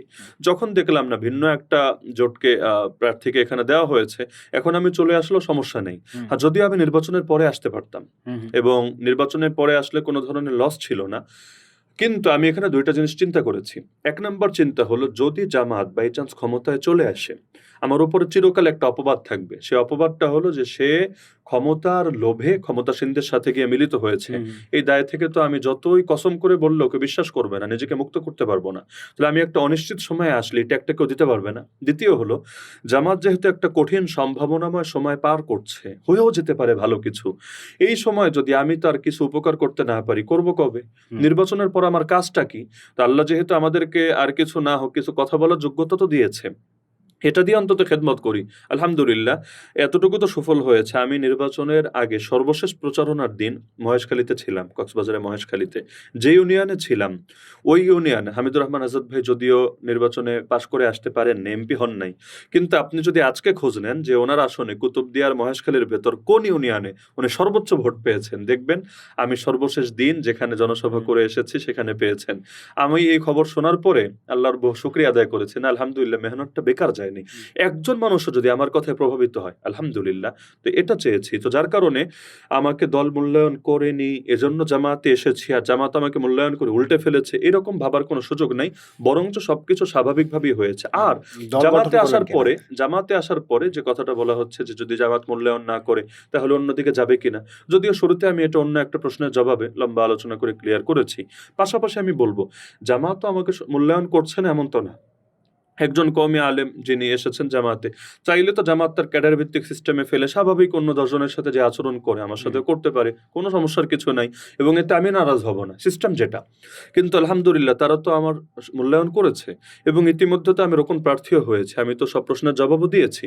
তো সব যদিও সিস্টেমে চলছে এবং সিস্টেমে চলাই দরকার এবং আমরা যে মাদ্রাসাগুলোতে পড়েছি এগুলো তো সবকিছু আইন মেনেই চলতো। তো হুম, আমরা এটার সাথে অভ্যস্তই। হুম, ক্যাডার ভিত্তিক সিস্টেমই বলেন অথবা একটা শৃঙ্খলার ভেতর থাকে তো অভ্যস্ত। এতে আমরা মোটেও বিব্রত না। উপরন্তু আর কি মূল্যায়ন করবে? আর মূল্যায়ন হলো ২ টা। এক হলো কোনো একটা দায়িত্ব দেওয়া, আর দ্বিতীয় হলো কোনো নির্বাচনে মনোনয়ন দেওয়া। নির্বাচনের মনোনয়ন নিয়ে তো আমি আমার অবস্থান আগেই স্পষ্ট করেছি।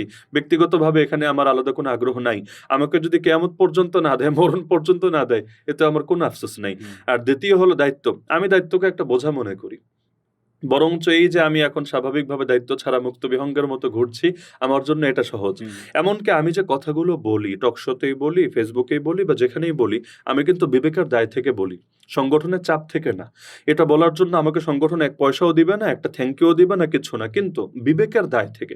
আমি এ বলা তো আগেও বলতাম। যখন জামাত করি নাই, তখনও তো আমার বহু হুম, কথা আছে জামাতের পক্ষে। এমনকি এখন থেকে ৫-৭ বছর আগে আমার লেকচারও যদি কেউ বের করে, দেখবে বহু কথা এমন যেটা জামাতের পক্ষে যায়। এটা আমি এ কারণে করি নাই যে রাজনৈতিক দল হিসাবে আমি তাদের সাথে সম্পৃক্ত। হুম, হুম, বরং এ কারণে আমি ইনসাফের দৃষ্টিকোণ বা নীতিনৈতিকতার দৃষ্টিকোণ থেকে দেখেছি। তো যার কারণে জামাত থেকে আমার নতুন করে পাওয়ার কিছু নেই। আমি দিতে চাই। আমি পেতে চাই না, আমি দিতে চাই। দিতে, দিতে যদি আল্লাহ তাআলা এমন হয় যে আল্লাহ এমন হলো আমি কোনো বিপদে পড়লাম, আমি সারা জীবন তাদেরকে দিলাম, বিপদের সময় সে আমার পাশে দাঁড়ালো। এতে সমস্যার কিছু নেই। আমরা তো সংগঠনে এটাই শিখি হুম, হুম, যে সারা ইনকামের যেমন আমিও আমার 5% দিয়ে দিই আলহামদুলিল্লাহ। প্রতি মাসে 5% জামাতের তহবিলে দেই। এখন আল্লাহ না করুক আমি যদি জেলে যাই, সংগঠন তো সেখানে আমার পাশে দাঁড়াবে। হুম, এখন ওই দিন দাঁড়াবে বলে আমি দিচ্ছি সেটা না। হুম, হুম, বরঞ্চ মুসলমানদের ভ্রাতৃত্বের সিস্টেমই এটা। আল্লাহ রাসূলের জামানাতে আমরা এটাই দেখেছি। নবী হাদিয়া দিচ্ছেন, আবার হাদিয়া নিচ্ছেন, সবই তো হচ্ছে। তো যার কারণে জামাত কাউকে কেনে না বা জামাত থেকে উপরন্তু আমরা যদি বলি যারা জামাত করে না, এরা জামাত থেকে বেশি বেনিফিটেড। হুম, হুম, হুম, আমি এমন বহু কওমি হুজুরের নাম বলতে পারবো যারা আড়ালে গিয়ে জামাতের গালি দেয়, হুম, আবার বিভিন্নভাবে জামাতের থেকে ফায়দা নেয়। হুম, এরকম বহুত মানুষ আছে। আর যারা সরাসরি জামাত করে, তারা জামাত থেকে যা কিছু উপকৃত হয় সেটা সিস্টেমের ভেতরে। এমন না জামাত কাউরে পয়সা দিয়া পালে আর আগামী দিনে তাদের নতুন করে কোনো কিছু প্রাপ্তির আছে। সুতরাং কেউ যদি বলে আগামী দিনে উনি থাকবে কি থাকবে না, তো উল্লেখযোগ্য কোনো ভয়ের কারণ দেখানোর কোনো সুযোগ নাই। হ্যাঁ, আমরা কেউ ঈমান নিয়ে কবরে যেতে পারবো কিনা সেটারই যেখানে গ্যারান্টি নাই, সেখানে কেউ সারা জীবন এক দলে থাকবে কিনা এটা তো কেউ কসম করে বলতেও পারবে না। ওয়াল কাদরি খাইরিহি ওয়া শাররিহি মিনাল্লাহি তাআলা। তবে আমি আল্লাহর কাছে সবসময় দোয়া করি, আল্লাহ যাতে দিন কায়েমের লড়াইয়ে আমাকে চিরকাল অবিচল থাকার তৌফিক দান করেন এবং আমাকে এই বাংলার জমিনে দ্বীনের বিজয় দেখে যাওয়ার তৌফিক দান করেন। আর সেই বিজয়ের মিছিলে আমি অদমকেও শামিল রাখেন। হুম। আমি একটু ভিন্ন প্রসঙ্গে আসতে চাই। সেটা হচ্ছে বাংলাদেশে প্রথাগত যে সিস্টেম যেটাকে আমরা ডেমোক্রেটিক সিস্টেম বলি, সেটার সাথে যারা মেইনস্ট্রিম ইসলামী আন্দোলনের সাথে সম্পৃক্ত তাদের অনেকগুলো বিরোধের জায়গা রয়েছে। তো স্বভাবতই একটা প্রশ্ন সবসময় থাকে যে গণতন্ত্র এবং ইসলাম ২ টা একসাথে যায় কিনা? যারা ইসলামী দল নিজেদেরকে বলেন তারা গণতান্ত্রিক প্রক্রিয়ার মধ্যে অংশগ্রহণ করতে পারেন কিনা? তো এই বিষয়ে আপনার মতামত যে জানতে আপনি চাই। যে পয়েন্টটা তুলে ধরেছেন, আমি যে শুরুতে একটা কথা বলেছিলাম যে আমি শুরু থেকে বা শৈশব থেকেই বিপ্লবী চিন্তার মানুষ। কিন্তু রাজনীতিতে আসলাম ২০২৪ এ। এই যে এত দীর্ঘকাল পরে আসা, এর মূল কারণই সেই গণতন্ত্র। হুম, যদি বাংলাদেশে গণতান্ত্রিক সিস্টেম বাদ দিয়ে বা এটাকে টোটাল এভয়েড করে একটা দ্বীনের পক্ষে একটা গণবিপ্লব ঘটানো যেত এবং সেটার জন্য কোনো বড় সংগঠন থাকতো, আমি অবশ্যই তাদের সঙ্গেই থাকতাম। হুম, এবং এখনো বাংলাদেশে যে দলগুলো আপনি জামায়াতে ইসলামী বলেন, খেলাফত মজলিসি বলেন, অপর দলই বলেন, তাদেরকে আপনি জিজ্ঞেস করবেন যে আপনাদের মূল কনসেপ্ট কি? হুম, হুম, আপনারা কি আসলে এই চিন্তাই লালন করেন যে কিছু এমপি হবেন, মন্ত্রী হবেন, ব্যাস এভাবেই জীবন চলবে? তারা বলবে না, আমাদের মূল কনসেপ্ট হলো একটা পূর্ণাঙ্গ বিপ্লব। হুম, আর একটা বিপ্লব ছাড়া কখনোই জাতির মুক্তি আসবে না। এই যে এখনো যে সংশোধন আর সংস্কার এক লড়াই যে চলছে, হুম, সংবিধান সংশোধন হবে না সংস্কার হবে। বিপ্লবের কথা তো এটাই। হুম, বিপ্লব মানেই হলো পুরনোটাকে একদম ধরে ডাস্টবিনে ছুঁড়ে ফেলবেন, নতুনটাকে আপনি এটাকে এনে দেশটাকে গঠন হুম, করবেন। আর সংশোধন মানে হলো এই এডিট ফেডিট কইরা মূলটারে ঠিক রেখে যতটুকু এটাকে রদবদল করা যায়। তা আসলে আমরা দেখছি যে এই দেশে সিস্টেমটা বিশেষ করে ব্রিটিশরা আসার পরে ১৯০ বছর যে শাসন করেছে, ওরা এমন কিছু সিস্টেম আমাদের মাথার উপর চাপিয়ে গিয়েছে এটা আর ওই এডিট করার পর্যায়ে নাই। টোটাল ডিলিট করে নতুন কিছু আমাদের আনতে হবে। আর আমরা নতুন কিছু আনারও দরকার নেই। আমাদের জন্য কোরআন আছে। কোরআনই আমাদের হুম, সংবিধান। হুম, তো আমি বিপ্লবী চিন্তা লালন করি। শুধু আমি না, বা যারা জামাতে ইসলাম করে বা ইসলামী যেকোনো দল যারা করে, বড় একটা অংশ আলহামদুলিল্লাহ বিপ্লবী চিন্তা লালন করে।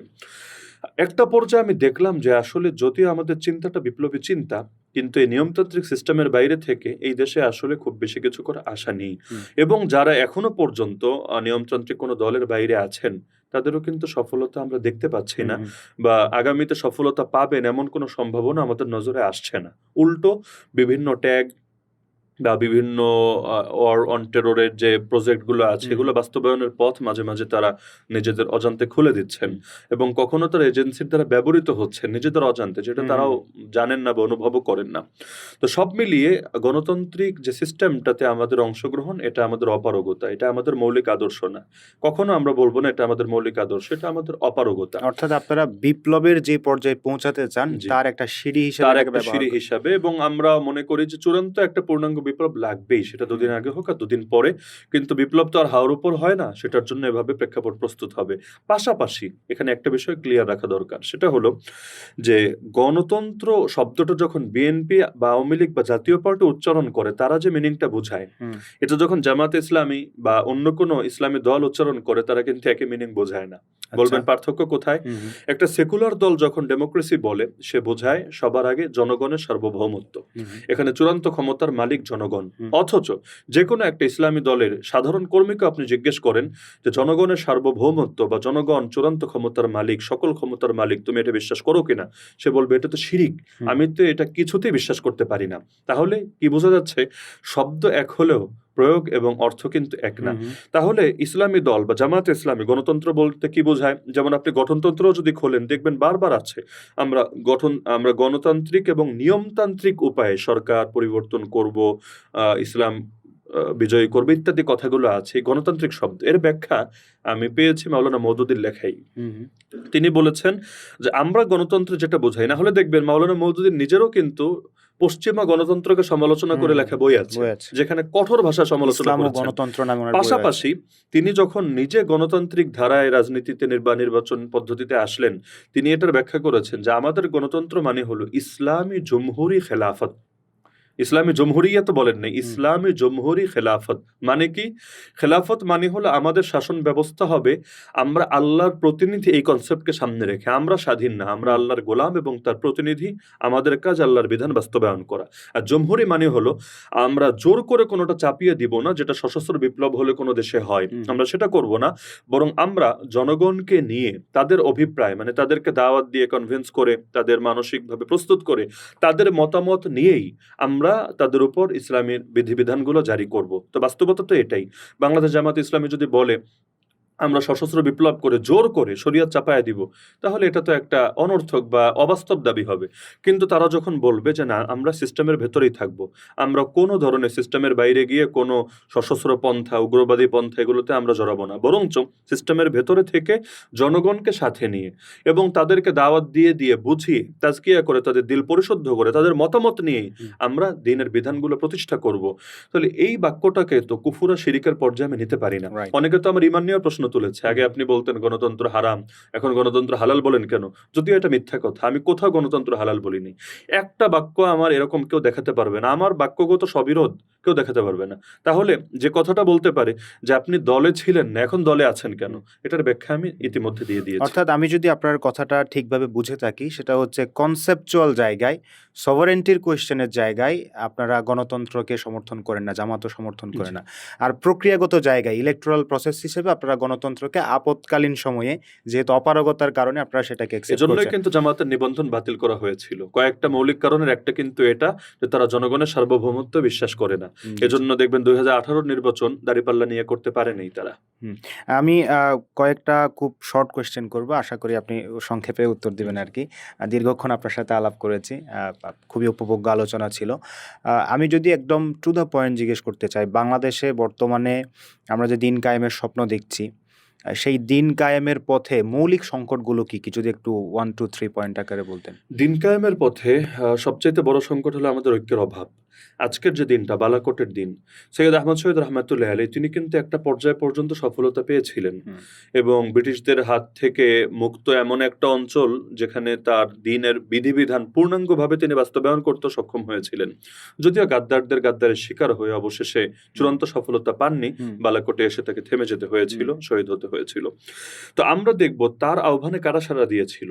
সেখানে বড় একটা অংশ সুফিপন্থীরা ছিল, আবার কিন্তু যাদেরকে আমরা সালাফি বলি তারাও ছিল। ওনার হুম। খলিফাদের তালিকা দেখলে দেখবেন প্রচুর সালাফিও ছিল। অনেকে তো মনে করে সালাফি মানেই মনে হয় সব ব্রিটিশের পক্ষে ছিল, না, এটা ইতিহাসের ভুল একটা মেসেজ হবে। বাংলাদেশে আমাদের জন্য সবচাইতে বড় ঐক্যের সংকট হলো যে এখানে আমাদের দুশ্মনরা ঐক্যবদ্ধ, তারা দল মতের ঊর্ধ্বে উঠে এ ব্যাপারে একমত যে ইসলামী শক্তিকে অগ্রসর হতে দেওয়া যাবে না।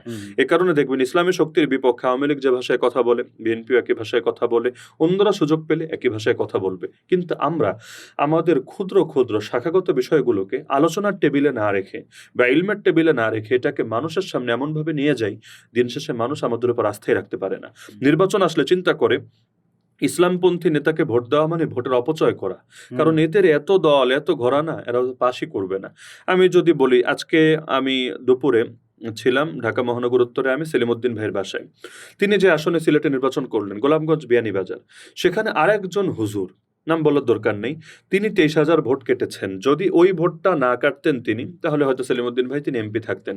আমরা যদি খুলনায় দেখি, খেলাফত মজলিসের নায়েবে আমির সাখাওয়াত সাহেব, মুরব্বী মানুষ, অসুস্থ, এই পরিমাণ তিনি ভোট পেয়েছেন। সেখানে চরমনের দলের মহাসচিব, তিনি ভোট কেটেছেন, বেশ উল্লেখযোগ্য একটা অংশ। না পেলে তার সাথে এই যে সাখাওয়াত সাহেবের সাথে বিএনপির যে ক্যান্ডিডেট, তার মাত্র সামান্য কিছু ভোটের ব্যবধান। ওই মহাসচিব ওই ভোটগুলো না কাটলে তিনি কিন্তু এখানে বের হয়ে আসেন। তাহলে এই যে আমাদের কাদা ছোড়াছুরির কারণে এরকম অসংখ্য আসনের কথা আমি নিজে বলতে পারবো।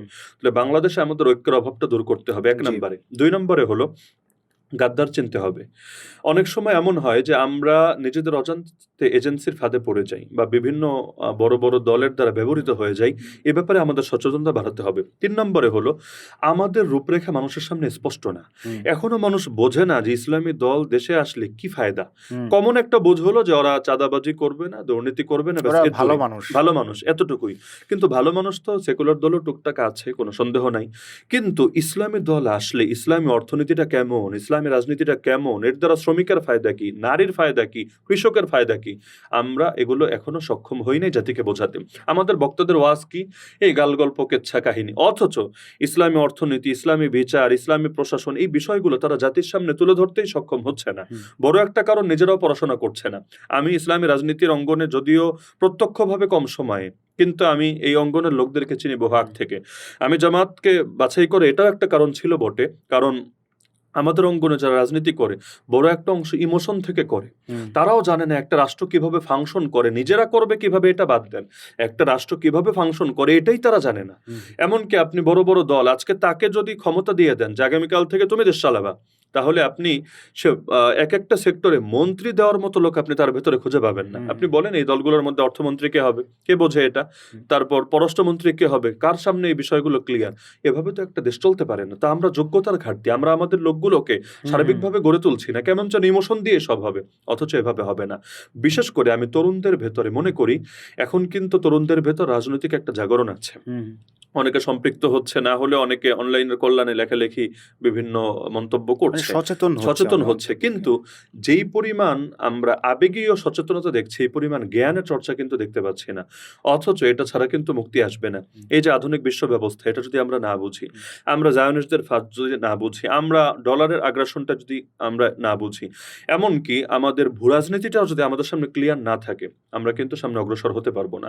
তাহলে আমরা আছি এমন একটা অঞ্চলে, এখানে ইন্ডিয়া বলেন, চায়না বলেন, আমেরিকা বলেন, এই প্রত্যেকে চেষ্টা করবে নিজেদেরকে আধিপত্যটাকে বাড়ানোর জন্য। আমরা যদি এখানে পর্যাপ্ত জ্ঞান এবং সচেতনতার মানে প্রমাণ দেখাতে না পারি, তাহলে ইসলামী দলগুলো ক্ষমতায় আসলেও কি হবে জানেন? আল্লাহ না করুক, এই পর্যায়ে তারা যাবে, তারা কারো দ্বারা ব্যবহৃত হয়ে অথবা নিজেদের অভিজ্ঞতার ঘাটতি, জ্ঞানের ঘাটতির কারণে এমন একটা শাসন জাতিকে উপহার দিবে, জাতি বলবে থাক ভাই, আমাদের এই ইসলামের দরকার নেই। এজন্য জামাত যদিও এবার ক্ষমতায় যেতে পারে নাই, কিন্তু এ কারণে আমি অসন্তুষ্ট না। কেন? আমি মনে করি আল্লাহর ফয়সালা যেটা, এটাই সুন্দর। কেন? জামাতের যোগ্যতা বাড়বে, অভিজ্ঞতা বাড়বে, তারা দেখবে প্রস্তুতি, তারা দেখবে কিভাবে একটা রাষ্ট্র ফাংশন করে, এবং প্রতিটা ক্ষেত্রে যে ছায়ামন্ত্রী পরিষদ গঠন হচ্ছে, যোগ্যতা আরো বাড়বে ইনশাআল্লাহ। এভাবে যোগ্য হয়ে আপনি যখন ক্ষমতায় বসবেন, ইনশাআল্লাহ আশা করা যায় এই দেশের মানুষ আপনাকে আর কখনো তাড়িয়ে দেবে না, সারা জীবন বুকে আগলে রাখবে। না হলে মানুষ দুদিন আগে বা পরে বিরক্ত হতে পারে। প্রাসঙ্গিক একটি প্রশ্ন চলে আসে, সেটি হচ্ছে বাংলাদেশের মানুষ আসলে দিন শেখার জন্য, ইসলাম সম্পর্কে জানার জন্য সবচেয়ে বড় যে প্ল্যাটফর্ম সেটা হচ্ছে ওয়াজ মাহফিলগুলা। তো আপনি নিজেও ওয়াজ মাহফিল আলোচনা করে থাকেন। মানে আমার কোয়েশ্চেনটা হচ্ছে এই ওয়াজ মাহফিলের যে সংস্কৃতিটা রয়েছে, এর মাধ্যমে কি আসলে মানুষের মানে দিন শেখাটা হয় কিনা? নাকি শুধুমাত্র ওখানে বসে কিছুক্ষণের জন্য ওনার ইমোশনটা জাগ্রত হয়? আপনি কি মনে করেন? আমি এখানে ২ টা ভাগ করে আলোচনা করব। ১ নম্বরে হলো ওয়াজ মাহফিলের সবচাইতে বড় উদ্দেশ্য দ্বীনের শাখাগত বিষয়গুলো ধরে, ধরে শেখানো না। বরঞ্চ এখানে উদ্দেশ্য মানুষের ভেতরে ঘুমন্ত সত্তাটাকে জাগ্রত করা। তার ভেতরে একটা জজবা, একটা আগ্রহ ঢুকিয়ে দেওয়া। এরপর সে দিন শিখবে কোথায়? আলেমদের কাছে গিয়ে শিখবে, বই পড়ে শিখবে, বিভিন্ন বিষয়ভিত্তিক সেমিনার হবে, সেখান থেকে গিয়ে শিখবে। এজন্য দেখবেন আমাদেরই ইনডোর সেমিনারের আলোচনাটা একরকম, আর পাবলিক প্লেসে পাবলিক স্পিচ যেগুলো দেয় ওয়াজ মাহফিলে সেটা কিন্তু ডিফারেন্ট, ভিন্ন রকম। হুম, এমনকি জুমার আলোচনা এটাও ভিন্ন। হুম, কারণ জুমার মুসল্লিরা কিছু শিখতে আসছে, তারা আমার গড়া লোক। হুম, আমি তাদেরকে এক একটা বিষয় ধরে, ধরে শেখাচ্ছি। হুম, কিন্তু ওয়াজ মাহফিলে সেখানে আমার বড় একটা উদ্দেশ্য হলো মানুষগুলোর ভেতরে একটা দ্বীনি চেতনা জাগ্রত করা, নামাজি বানানো, আর সমসাময়িক কিছু ফিতনার বিরুদ্ধে তাদেরকে ঐক্যবদ্ধ করা, একমত করা। এটা তো উদ্দেশ্য যেহেতু ভিন্ন, সুতরাং সবকিছু ওয়াজ মাহফিল দিয়ে হবে এটা ঠিক না। হুম, পাশাপাশি ওয়াজ মাহফিল থেকে কিছু শিখছেন এমনও কিন্তু না। হুম, বরঞ্চ এখনো এই দেশে দিনের যতটুকু চর্চা আমরা দেখতে পাই, প্লাস যতটুকু জাগরণ আমরা দেখতে পাই, আমি বলবো এর সবচাইতে বড় প্রভাব হলো ওয়াজ মাহফিলের। হুম, ওয়াজ মাহফিলগুলো না থাকলে এতদিন যে জাতি কোন পর্যায়ে চলে যেত। পৃথিবীতে বহু রাষ্ট্র এমন আছে, যেমন স্পেনের কথা যদি বলি, ৮০০ বছর মুসলমানদের শাসন ছিল। অথচ আপনি এখন সেখানে গেলে আপনার মনেই হবে না কোনোদিন সেখানে মনে হয় ইসলামের শাসন না, ছিল। আপনার কথাটা আমি একজন কমিউনিস্টের পক্ষ থেকে একটা লেখা পড়ছিলাম। সেখানে এর সত্যতাটা পেয়েছি। তো উনি উনার লেখায় লিখছিলেন যে, মুসলমানরা জুমার মতো একটা প্ল্যাটফর্ম পাওয়ার পরেও কিভাবে একজন মুসলমান হওয়ার পরেও সে খারাপ কাজ করে। অথচ যদি আমরা কমিউনিজম প্রচার করার জন্য এরকম একটা জুমা পেতাম, তাহলে পৃথিবীর অর্ধেক মানুষকে আমরা কমিউনিস্ট বানায় ফেলতে পারতাম।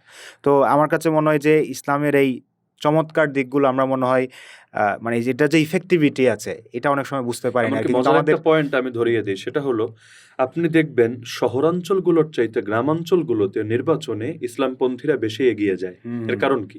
আমি বলবো এরও সবচাইতে বড় কারণ ওয়াজ মাহফিল। হুম, শহরে ওয়াজ মাহফিল আয়োজন করেন, দেখেন কয়জন শোনে।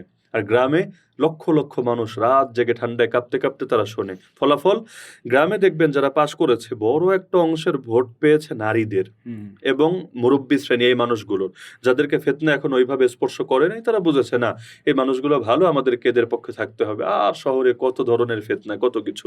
তো ওয়াজ মাহফিল এই দেশে একেবারে ব্যর্থতা না। তবে এখানে আমাদের একটা দুর্বলতা, আমার এবং হুম, আমাদের একটা দুর্বলতা আছে। আমরা এই মঞ্চগুলোকে ঠিকভাবে কাজে লাগাতে পারছি না। জুমায় প্রতি সপ্তাহে মানুষ কিছু শেখার আগ্রহ নিয়ে আসছে, কিন্তু অধিকাংশ মসজিদে আপনি দেখবেন গঠনমূলক আলোচনা হচ্ছে না। একই চর্বিত চর্বণ কথা শুনতে শুনতে শিক্ষিত মানুষরা এখন ওই ১:৩০টার সময় মসজিদে যায়। না, এটার একটা মানে আমি সমালোচনা শুনেছি মানে সেকুলার মহল থেকে আরকি। সেটা হচ্ছে জুমার নামাজে হুজুররা আসলে ওয়াজ করার জজবা পায় না। কারণটা হচ্ছে ওয়াজ মাহফিলের হাদিয়া কম। আর মাহফিলগুলোতে হাদিয়া বেশি, সেজন্য হুজুরদের জজবা থাকে। হ্যাঁ, এই তো সমালোচনাগুলো যারা করে তারা আমি যদি এটার আমাদের সাথে মসজিদে আসে ওদের ভুল ধারণা ভেঙে আমি যাবে এটার সাথেও ইনশাআল্লাহ। একটা কোয়েশ্চেন করি। মানে জি। আপনি ওয়াজ মাহফিলে কত টাকা নেন? আ মানে আগে ওই পয়েন্টটা বলি, সেটা হলো মসজিদের ক্ষেত্রে আমি ব্যক্তিগতভাবে ওয়াজ মাহফিল আলোচনার চাইতে অনেক বেশি স্বাচ্ছন্দ্য বোধ করি মসজিদে আলোচনায়। জি, এবং আমাকে যদি আজকে বলা হয় যে আপনি এখন থেকে আমরা লোক এনে দিব, আপনি শুধু সেমিনারে বিষয়ভিত্তিক কথা বলবেন, আমি এটাতে বেশি স্বাচ্ছন্দ্য বোধ করব। না হলে ওয়াজে ঝামেলা যেটা হয়, কথা বলবো ১ ঘন্টা, আমাকে রাস্তায় কাটাতে হয় ১৮ ঘন্টা। হুম, হুম, হুম, কখনো এর চাইতে কম বেশি, বিভিন্ন লম্বা, লম্বা সময়। তো এতে দেখা যায় জীবনের বড় একটা অংশ গাড়িতে, গাড়িতে চলে হুম, যায়। অথচ আল্লাহ আমাকে যতটুকু যোগ্যতা দিয়েছে আমি ওই সময়টা কাজে লাগালে আরো বেটার কিছু জাতিকে দিতে পারতাম। হুম, তো ওয়াজ মাহফিলের প্রতি আপনার ওই প্রসঙ্গটা এখানে চলে আসবে যে আপনি কত টাকা নেন। ব্যক্তিগতভাবে ওয়াজ মাহফিলের প্রতি আমার এখন আগ্রহ অনেকটা কম। শুরুতে এটা একটা নেশার মতো থাকে হুম, যে হুম, নতুন হুম, একটা জগৎ, একেক জায়গায় দাওয়াত দিচ্ছে, হাজার, হাজার মানুষ আসছে, আলাদা একটা আবেগ কাজ করে। কিন্তু এখন আমি বুঝতে পারছি যে এভাবে সবসময় যদি গাড়িতে, গাড়িতে, রাস্তায়, রাস্তায় থাকি, একে তো শারীরিকভাবেও ধীরে, ধীরে অসুস্থ হয়ে যাব এবং বহু রোগ ব্যাধি বাসা বাঁধবে। খুব বেশি দিন আ কাজ করা যাবে না। পাশাপাশি এই যেই পরিমাণ সময় নষ্ট হচ্ছে, আমি যদি এটা লেখালেখিতেও দেই, যেহেতু আমি লেখক পরিচয় আমার আগে আর বক্তা হুম। পরিচয় পরে, আমি তো প্রতি মাসে অন্তত আমার একটা বই না হলেও অন্তত বড় একটা অংশ কাজ হয়ে যেত। কিন্তু এগুলো তো আমার হচ্ছে না। তো ব্যক্তিগতভাবে এই বছরে আমি এই নীতি মানছি যে একদম হাতে গোনা কিছু মাহফিল করব। আর যেটা না করলেই না, কিছু জায়গা তো এমন যেখানে আসলে তারা ছাড়বে না, কোনোভাবে নিয়েই ছাড়বে সেখানে। আর আগে এমন করতাম, একদিনে আমি ৬টা পর্যন্ত মাহফিল করেছি। ৬টা মানে জোহরের পর শুরু করতাম। ধরেন জোহর থেকে আসর পর্যন্ত কখনো একটা, কখনো ২টা, আসরের পরে একটা, মাগরিবের পরে একটা, আর এশার পরে সাধারণত ২টা। আর ময়মনসিংহ বিভাগের মধ্যে সেখানে তো এমনও হয়েছে রাত ৩:৩০ স্টেজে উঠেছি। কারণ সেখানে সারা রাত ব্যাপী ওয়াজ চলে, ফজরের পরে দোয়া হয়। তো এত মাহফিল করতে, করতে এক জিনিস অনেক বেশি করে ফেললে ওই বিরিয়ানি যেমন ডেইলি খেলে ওইটার আর রুচি থাকে না। একইভাবে মাহফিল এত করেছি, এখন আর মাহফিল নিয়ে আমার আলাদা আগ্রহ কাজ করে না। এমনকি আমি চাচ্ছি টোটাল নিজেকে বের করে আনতে।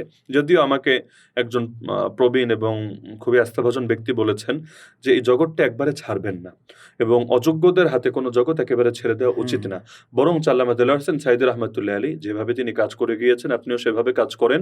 তিনি লেখালেখির অঙ্গনে আলহামদুলিল্লাহ কি পরিমাণ বই লিখে গিয়েছেন। এমনকি কারাগারে থেকেও তিনি বই লিখেছেন, যেটা আল্লাহ তাআলা আমাকে পুরো পড়ার তৌফিক দিয়েছেন সেই আগের জীবনেই। সে ২০১৬ সালের দিকে ১৬ বা ১৭ তে আমি পড়েছি নন্দিত জাতি নিন্দিত গন্তব্যে। এমনকি তিনি এই ফিল্ডেও কাজ করলেন। ৫৬ না ৫৫ বছর বয়সে গিয়ে তিনি এমপি হলেন। এরপর ১০ বছর তিনি এমপির দায়িত্ব পালন করলেন। আর ওয়াজ মাহফিলে তো আলহামদুলিল্লাহ। আমি তো মনে করি এখন যদি তিনি একটা মাহফিলও করতে পারতেন জেল থেকে বের হয়ে, তার চাইতে প্রসিদ্ধ এবং জনপ্রিয় আলোচক এই দেশে কেউ থাকতো না। এবং বাস্তবে এমন এক যুগে যখন ফেসবুক নাই, ইউটিউব নাই, সোশ্যাল প্ল্যাটফর্ম নাই, কিন্তু ওই সময়ে তিনি যে সাড়া জাগিয়েছেন আমরা এই যুগে এটা কল্পনা করতে পারবো না। তো আমি মনে করি এক্ষেত্রে তিনি আমার জন্য অন্তত, সবার জন্য তো অবশ্যই, কিন্তু আমি যে আমাকে নিয়ে যদি বলি, আমার জন্য তিনি এক মহান আদর্শ হতে পারেন যে কিভাবে সব ফিল্ডে কাজ করতে হয়। আর আল্লাহ রাসূলও তো তিনি এটাই শিখিয়েছেন। আল্লাহ রাসূল তো কোনো অঙ্গন ছাড়েন নাই আলহামদুলিল্লাহ, সবগুলোতেই কাজ করেছেন। তো আমারও আদর্শ এটা ইনশাআল্লাহ। আমরা একেবারে শেষ পর্যায়ে চলে এসেছি। কয়েকটা র‍্যাপিড ফায়ার কোয়েশ্চেন করব। জি। আ বাংলাদেশে তো আপনি যেহেতু এখন দায়ী এবং তালেবে আলম এই পরিচয়ের বাইরেও রাজনীতিবিদ হিসেবে আপনার একটা পরিচয় যুক্ত হয়েছে। তো বাংলাদেশে আপনার প্রিয় ৫ জন রাজনীতিবিদের নাম যদি বলতেন। তাদেরকে আপনি তাদের কাছ থেকে আপনি ইন্সপিরেশন পান। তাদের মতো অন্যদেরকে হতে উৎসাহিত করেন। এরকম। এই প্রশ্নের উত্তরটা আমি আরো কিছুকাল পরে দিব ইনশাআল্লাহ। আচ্ছা, আচ্ছা। ঠিক আছে। যদিও আমি হ্যাঁ, হুজুর জাতি যারা, হ্যাঁ। তাদের সাধারণত বাংলাদেশে বিশেষ করে কওমি অঙ্গন থেকে জনপ্রিয় হতে পারে না কেন যেন খুব হুম, বেশি। অর্থাৎ তার অঙ্গনের লোকরা ভালোবাসে কিন্তু জাতীয়ভাবে কেন যেন ওই অবস্থানটা তৈরি করতে পারে না। কিন্তু এক্ষেত্রে আমি একটা মানুষকে কওমি হুজুরদের জন্য আদর্শ মনে করি, তবে মতাদর্শগতভাবে না। হুম, মতাদর্শ টোটাল আলাদা, তার মতাদর্শ নেওয়াই যাবে না। কিন্তু গরিব মানুষ বা গরিব দুঃখী জনতাকে নিয়ে কাজ করে যে জনপ্রিয় হওয়া যায়, এর একটা নমুনা হতে পারেন মাওলানা ভাসানী। হুম, কারণ আগেই বলেছি তার মতাদর্শ টোটাল আলাদা হুম, এবং তাকে তো রেড মাওলানা হিসাবে একটা ট্যাগ দেওয়াই হুম, হয়। কিন্তু এই একটা মানুষ যিনি খুব বেশি উচ্চ শিক্ষিতও না, তিনি কিন্তু কওমি ধারায়ও খুব টপ হুম, ক্লাসে হুম, গিয়েছেন এমন না। কিন্তু এই গরিব দুঃখী জনতার ভেতরে কাজ করে তিনি কিন্তু তাদের একটা নেতা হতে পেরেছিলেন। তো আমাদের দেশের হুজুরদের রাজনীতিটা হয় ধর্মীয় ইস্যুগুলোকে কেন্দ্র হুম, করে। হুম, এছাড়া দেখবেন জনগণের ইস্যুতে তাদেরকে মাঠেই পাওয়া যায় না। হুম। তো তারা যদি মাওলানা ভাসানীর ওই দিকটাকে সামনে রাখেন, এখানে একটা জাগরণ সৃষ্টি করা সম্ভব। আর দ্বিতীয়ত হচ্ছে আ জামাত ইসলামীতে আপনি আসার ক্ষেত্রে নিশ্চয়ই অনেকের মাধ্যমে আপনি ইনফ্লুয়েন্সড হয়েছেন। আ কার ব্যক্তিত্ব কিংবা কাকে দেখে আপনার জামাতের প্রতি আগ্রহটা বেশি হয়েছে? জামাতে ইসলামীতে যদি এই প্রশ্নটা করেন সেক্ষেত্রে আমি বলব আমিরে জামাতের কথা। এখনো পর্যন্ত ওনার ব্যক্তিত্ব এবং ওনার সবকিছু আমাকে এই পরিমাণ মুগ্ধ করে। যদি বলেন যে কোন ব্যক্তিটাকে দেখে আপনি সবচাইতে বেশি প্রভাবিত হয়েছেন, আমি এক বাক্যে বলব আমিরে জামাতকে দেখে সবচাইতে বেশি প্রভাবিত হয়েছি। আমার যোগদানও তার হাতেই হয়েছে হুম, এবং বাস্তবতা এটাই যে তার যে আন্তরিকতা এবং মহাব্বত ১ম সাক্ষাৎ থেকে আমি দেখেছি, সেটা না থাকলে হয়তো আমি এত বড় সিদ্ধান্তে নেওয়ার সাহসও করতাম না বা সিদ্ধান্ত নিতাম না। আল্লাহ তাআলা তাকে নেক হায়াত দান করুন। আর আমি মনে করি তিনি যদি আরো কিছুকাল কাজ করতে পারেন, জামাতের ইতিহাসে না শুধু এই দেশের ইতিহাসেই তিনি একটা অনন্য আদর্শ হয়ে থাকবেন ইনশাআল্লাহ। এর বাইরে আপনি তো অনেক বই পড়েছেন। উপন্যাস, কবিতা, সাহিত্য, ধর্মীয় বই অনেক কিছুই পড়েছেন। তার মধ্যে মানে আমাদের ব্যক্তিগত জীবনও আছে। কিছু, কিছু বই আসলে বারবার পড়তে মন চায়। সুযোগ পেলে কাউকে পড়ার জন্য আমি রেকমেন্ড করব। এরকম যদি ৩-৪ টি বইয়ের নাম বলতেন আমাদের দর্শকদের উদ্দেশ্যে। হ্যাঁ, আপনি খুবই গুরুত্বপূর্ণ একটা ব্যাপার তুলে ধরেছেন। এক্ষেত্রে একটা বই যদিও কঠিন, কিন্তু আমি মনে করি যারা বিপ্লবী চেতনা লালন করে বা হুম, সমাজ পরিবর্তন করার স্বপ্ন দেখে, প্রত্যেকের পড়া না শুধু, এটা নিয়ে গবেষণা, থিসিসের মতো করে গবেষণা করা উচিত। সেটা হলো ইমাম ইবনে খালদুন রাহমাতুল্লাহ আলাইহির মুকাদ্দিমা। আল মুকাদ্দিম। যদিও এর বাংলা যে অনুবাদটা পাওয়া যায় কাঠখোট্টা, এই অনুবাদটা পড়ে আসলে প্রকৃত রহস্য বোঝাটা খুব জটিল ব্যাপার। আরবি আর বাংলা পাশে রাখলে বাংলাটা আমার পড়ার রুচিই হয় না, আর ভুলও আছে অনেক। হুম। কিন্তু ইবনে খালদুনের এই মুকাদ্দিমাটা এমন, আমরা যারা সমাজ নিয়ে ভাবি বা সমাজের মানুষদেরকে জাগানোর চেষ্টা করি, আমি মনে করি এই বই এমন কিছু আমাদের চিন্তার বদ্ধদুয়ার খুলে দিবে, যেটা আসলে হয়তো আমি হাজার বই পড়ে আমি পাবো না। এটা আমি সবাইকে রেকমেন্ড করব বিশেষভাবে। হুম। আর দ্বিতীয়ত হলো মাআলিমু ফিত তারিক, অর্থাৎ যেই বইটার কারণে সৈয়দ কুতুব রাহমাতুল্লাহ আলাইহিকে ফাঁসির কাষ্ঠে ঝুলতে হয়েছিল, হুম। যেটা মূলত ওনার তাফসির ফি জিলালিল কোরআন থেকে উনি সারনির্যাস আলাদা করেছেন। এটার তো অনুবাদ পাওয়া যায় মাইলস্টোন নামে অনুবাদ, বাংলাও অনেক অনুবাদ হয়েছে। এটাও মানুষকে চেতনাগতভাবে জাগাতে খুব সাহায্য করে। তবে আমি এগুলোর উপরে সর্বোপরি আমি বলবো, কোরআন পড়ার কোনো বিকল্প নাই। কোরআন যদি কারোর জন্য মোটিভেশন না হয়, কোনো কিছুই তার মোটিভেশন হবে না। হুম। পাশাপাশি হাদিসের ক্ষেত্রে আল্লাহ রাসূল সাল্লাল্লাহু আলাইহি ওয়াসাল্লামের হাদিসগুলো তো ২ রকম। কিছু হাদিস এমন যেগুলো থেকে মাসালা মাসাইল পাওয়া যায়। আর কিছু হাদিস এমন যেখান থেকে জীবন গড়ার মৌলিক কিছু শিক্ষা এবং চিন্তার অনেক কিছু খোরাক পাওয়া যায়। এই হাদিসগুলোকে সামনে রেখে অনেক বইপত্র এগুলো নিয়ে আলাদা পাওয়া যায়। এই বিষয়গুলো এগুলো আমাদের সামনে থাকা দরকার। আর সাহাবীদের জীবনী ছাড়া আমি আসলে কোনো মুক্তির পথ দেখি না। মাঝে, মাঝে যেমন ধরেন যখন জেলে যেতাম বা রিমান্ডে, আমি তো ঈদের দিনও রিমান্ডে ছিলাম। তো ওই সময় মাঝে, মাঝে মনটা একটু সংকীর্ণ হয়ে আসতো। মানুষ হিসাবে আসতেই পারে। হুম। যখন চিন্তা করতাম, আরে বেলালে হাবশি, আল্লাহ রাসূল মেরাজে জান্নাতে গিয়ে পর্যন্ত নিজের সামনে যার পায়ের আওয়াজ শুনছে, সেই বেলালে হাবশির উপর যে জুলুম হয়েছে সেই তুলনায় এটা তো কিছু না। সুমাইয়ার উপর যে জুলুম হয়েছে, আম্মার, ইয়াসির, খুবাইব, খাব্বাবের উপর যে জুলুম হয়েছে সেই তুলনায় তো এটা কিছু না। ওই ইতিহাসটা স্মরণ করলে নিজেরটা একদম পানি ভাত, বাস্তবেই পানি ভাত মনে হতো। এমনকি যখন ভাবতাম, আরে আমি জেল খাটছি কয়দিন, ইউসুফ আলাইহিস সালাম এতকাল জেল খাটলেন, আল্লাহ রাসূল তো অবরুদ্ধ জীবনযাপন করলেন ৩ বছরের বেশি। তো ইতিহাস সামনে রাখলে নিজের বর্তমানটাও খুব সহজ মনে হতো।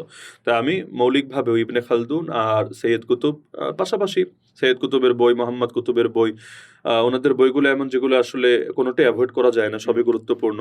আরো আছে অনেক লেখক। কিন্তু আমি বলব যে ইবনে খালদুন আর মাআলিম ফিত তরিকের পাশাপাশি কেউ যদি সরাসরি কোরআনটা একবার জীবনে একবার হলেও পূর্ণ কোরআনটা পড়ার চেষ্টা করে, হ্যাঁ, এক্ষেত্রে একটা পরামর্শ তো অবশ্যই থাকবে যে আপনি কোরআনটা বোঝার জন্য একটা তাফসিরের সাহায্য তো নিতেই হবে। হুম। এই ক্ষেত্রে প্রত্যেকে ওই সবার জন্য গণহারে একটা না বলে প্রত্যেকের যোগ্যতা অনুসারে সে যদি কোনো যোগ্য বিজ্ঞ প্রাজ্ঞ আলেমের থেকে পরামর্শ নেয় যে আমি এই লেভেলে আছি, আমি কোন তাফসিরটা দেখলে ভালো হয়। না হলে গড়পড়তা আমি দেখেছি সবার জন্য একটা উপকার হয় না। কারো জন্য এটা তার লেভেলের চাইতে উপরে হয়, আবার কারো জন্য এটা খুব পানিভাত মনে হয়। তাহলে এই একটা তাফসির যদি পূর্ণাঙ্গ পড়া যায়, নবীর জীবনী পড়া যায়, আর সাহাবীদের জীবনীটা, বিশেষ করে ওনাদের জুলুমের আখ্যান, ওনারা যে মাজলুম জি। হয়েছেন, শহীদ হয়েছেন, তাহলে আমাদের আগামীটা অনেক সহজ হবে ইনশাআল্লাহ। জি, আপনাকে অসংখ্য ধন্যবাদ। সর্বশেষ আমাদের দর্শকদের উদ্দেশ্যে যদি আপনার কোনো নসিহা থাকে, তরুণদের উদ্দেশ্যে বিশেষ করে। তরুণদের উদ্দেশ্যে আমার মূল কথাটা থাকবে, ইনশাআল্লাহ ইসলামের বিজয় হবেই হবে। আমাকে নিয়ে হোক আর আমাকে ছাড়া হোক। আল্লাহ আমাদের মুখাপেক্ষী না, আমরা আল্লাহর মুখাপেক্ষী। আল্লাহ কাউকে না কাউকে দিয়ে কাজ করিয়েই নিবেন। আল্লাহ কখনো ঝাঁকে, ঝাঁকে পাখি পাঠিয়ে করান, কখনো ল্যাংড়া মশা দিয়ে করান। তো আল্লাহই বাংলার জমিনে না, শুধু গোটা বিশ্বে। কারণ নবীর ভবিষ্যৎবাণী আছে, শহর বা গ্রামে, কাঁচা বা পাকা, প্রতিটা ঘরে, ঘরে আল্লাহ ইসলামকে নিয়ে প্রবেশ করাবেন। সুতরাং তরুণদেরকে আমি বলব, দিন যেহেতু বিজয়ী হবেই, আপনি কেন পিছিয়ে থাকবেন? উপরন্তু এমন ভুল করার দরকার নেই যে ভুলের কারণে ইসলামের বিজয়ের পর আপনাকে আফসোস করতে হয়। ৫ই আগস্টের পরে অনেক মানুষ আফসোস করেছে। অনেকে তো এমন যে ২-৩ দিন আগে এমন ভুল করেছে যেটার জন্য তাকে এখনো বিবেকের কাঠগড়ায় তাকে দায়বদ্ধ থাকতে হচ্ছে। আপনারা আল্লাহর হস্তে এমন কোনো ভুল করবেন না। না হলে জামাত ইসলাম এটা কোনো বিষয় না। কিন্তু আল্লাহর দিন যে ইসলাম, সেই ইসলামের বিজয় কিন্তু আপনারা সকলে মিলেও ঠেকিয়ে রাখতে পারবেন না।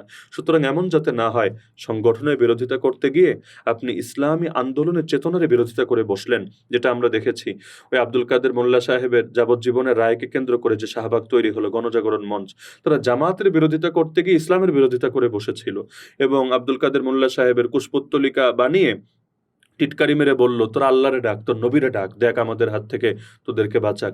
এই যে কথাগুলো বলেছিল, এটাকে কেন্দ্র করেই তো সে শাপলা হয়েছিল। তা আপনারা এই ভুল করবেন না। তরুণদেরকে আমি বলবো, আপনারা ইসলামী সংগঠনের দিকে এগিয়ে আসেন। প্রতিটা সংগঠনের দুর্বলতা আছে, কোনো সন্দেহ নাই। আমাদের যুবকরা, বিশেষ করে আমরা যারা এখন জেনজি আছে, তারা আসলে যে স্বপ্ন দেখে বা যেভাবে পেতে চায়, হয়তো ইসলামী সংগঠনগুলো প্রতিটা ক্ষেত্রে ওই পর্যায়ে হয়তো এখন আসতে পারে নাই। কিন্তু সবকিছু রেডিমেড কেন পেতে হবে? অনেক সময় এমন হয় যে রেডিমেড পেতে চাইলে সেটা হয় না। যেমন আমি দেখা যায় কাপড় আমি রেডিমেড কিনতে পারি না। কারণ আমার সাইজ মতো হয় না। হুম, জুতা হুম, কিনতে গেলেও রেডিমেড কেনাটা হুম। কঠিন হয়ে যায়। অনেক সময় মন মতো পাওয়া যায় না। আপনারা গড়ে নেন না। সংগঠনের দুর্বলতা থাকতে পারে কিন্তু আপনারা আসেন, আপনারা গড়ে নেন। ইনশাআল্লাহ আপনাদের হাত ধরেই এ বাংলার জমিনে ইসলামের পতাকা উড্ডীন হবে ইনশাআল্লাহ। জি, অসংখ্য ধন্যবাদ এবং মোবারকবাদ জানাচ্ছি আমাদের সবার প্রিয় আলী হাসান ওসমান ভাইকে আপনার ব্যস্ততম সময়ের মধ্যে দ্য চ্যাপ্টারের জন্য কিছু সময় রেখেছেন। আশা করি আপনার যে আলোচনা, আমাদের যে প্রশ্ন উত্তর পর্ব সেখান থেকে পুরো জাতি নতুন কিছু জানতে পারবে এবং তরুণরা সেখান থেকে উজ্জীবিত হবে। সো আপনাকে আবারও ধন্যবাদ জানাচ্ছি। আপনাকে অসংখ্য ধন্যবাদ। ডাকসুর দায়িত্বশীল হয়ে এত ব্যস্ততার ভেতরে আপনি যে জাতিকে নতুন কিছু দেওয়ার একটা উদ্যোগ নিয়েছেন এবং দ্য চ্যাপ্টার শুরু করেছেন। বিশেষভাবে আমি গর্বিত মনে করছি। ১ম দিনেই ১ম আয়োজনে আমাকে স্মরণ করেছেন। আল্লাহ আপনাদের আগামীর পথ চলা সুন্দর করুন এবং সকল বাধা বিপত্তি অতিক্রম করে মানজিলে মাকসুদে উপনীত হওয়ার তৌফিক দান করুন। জি, আমিন।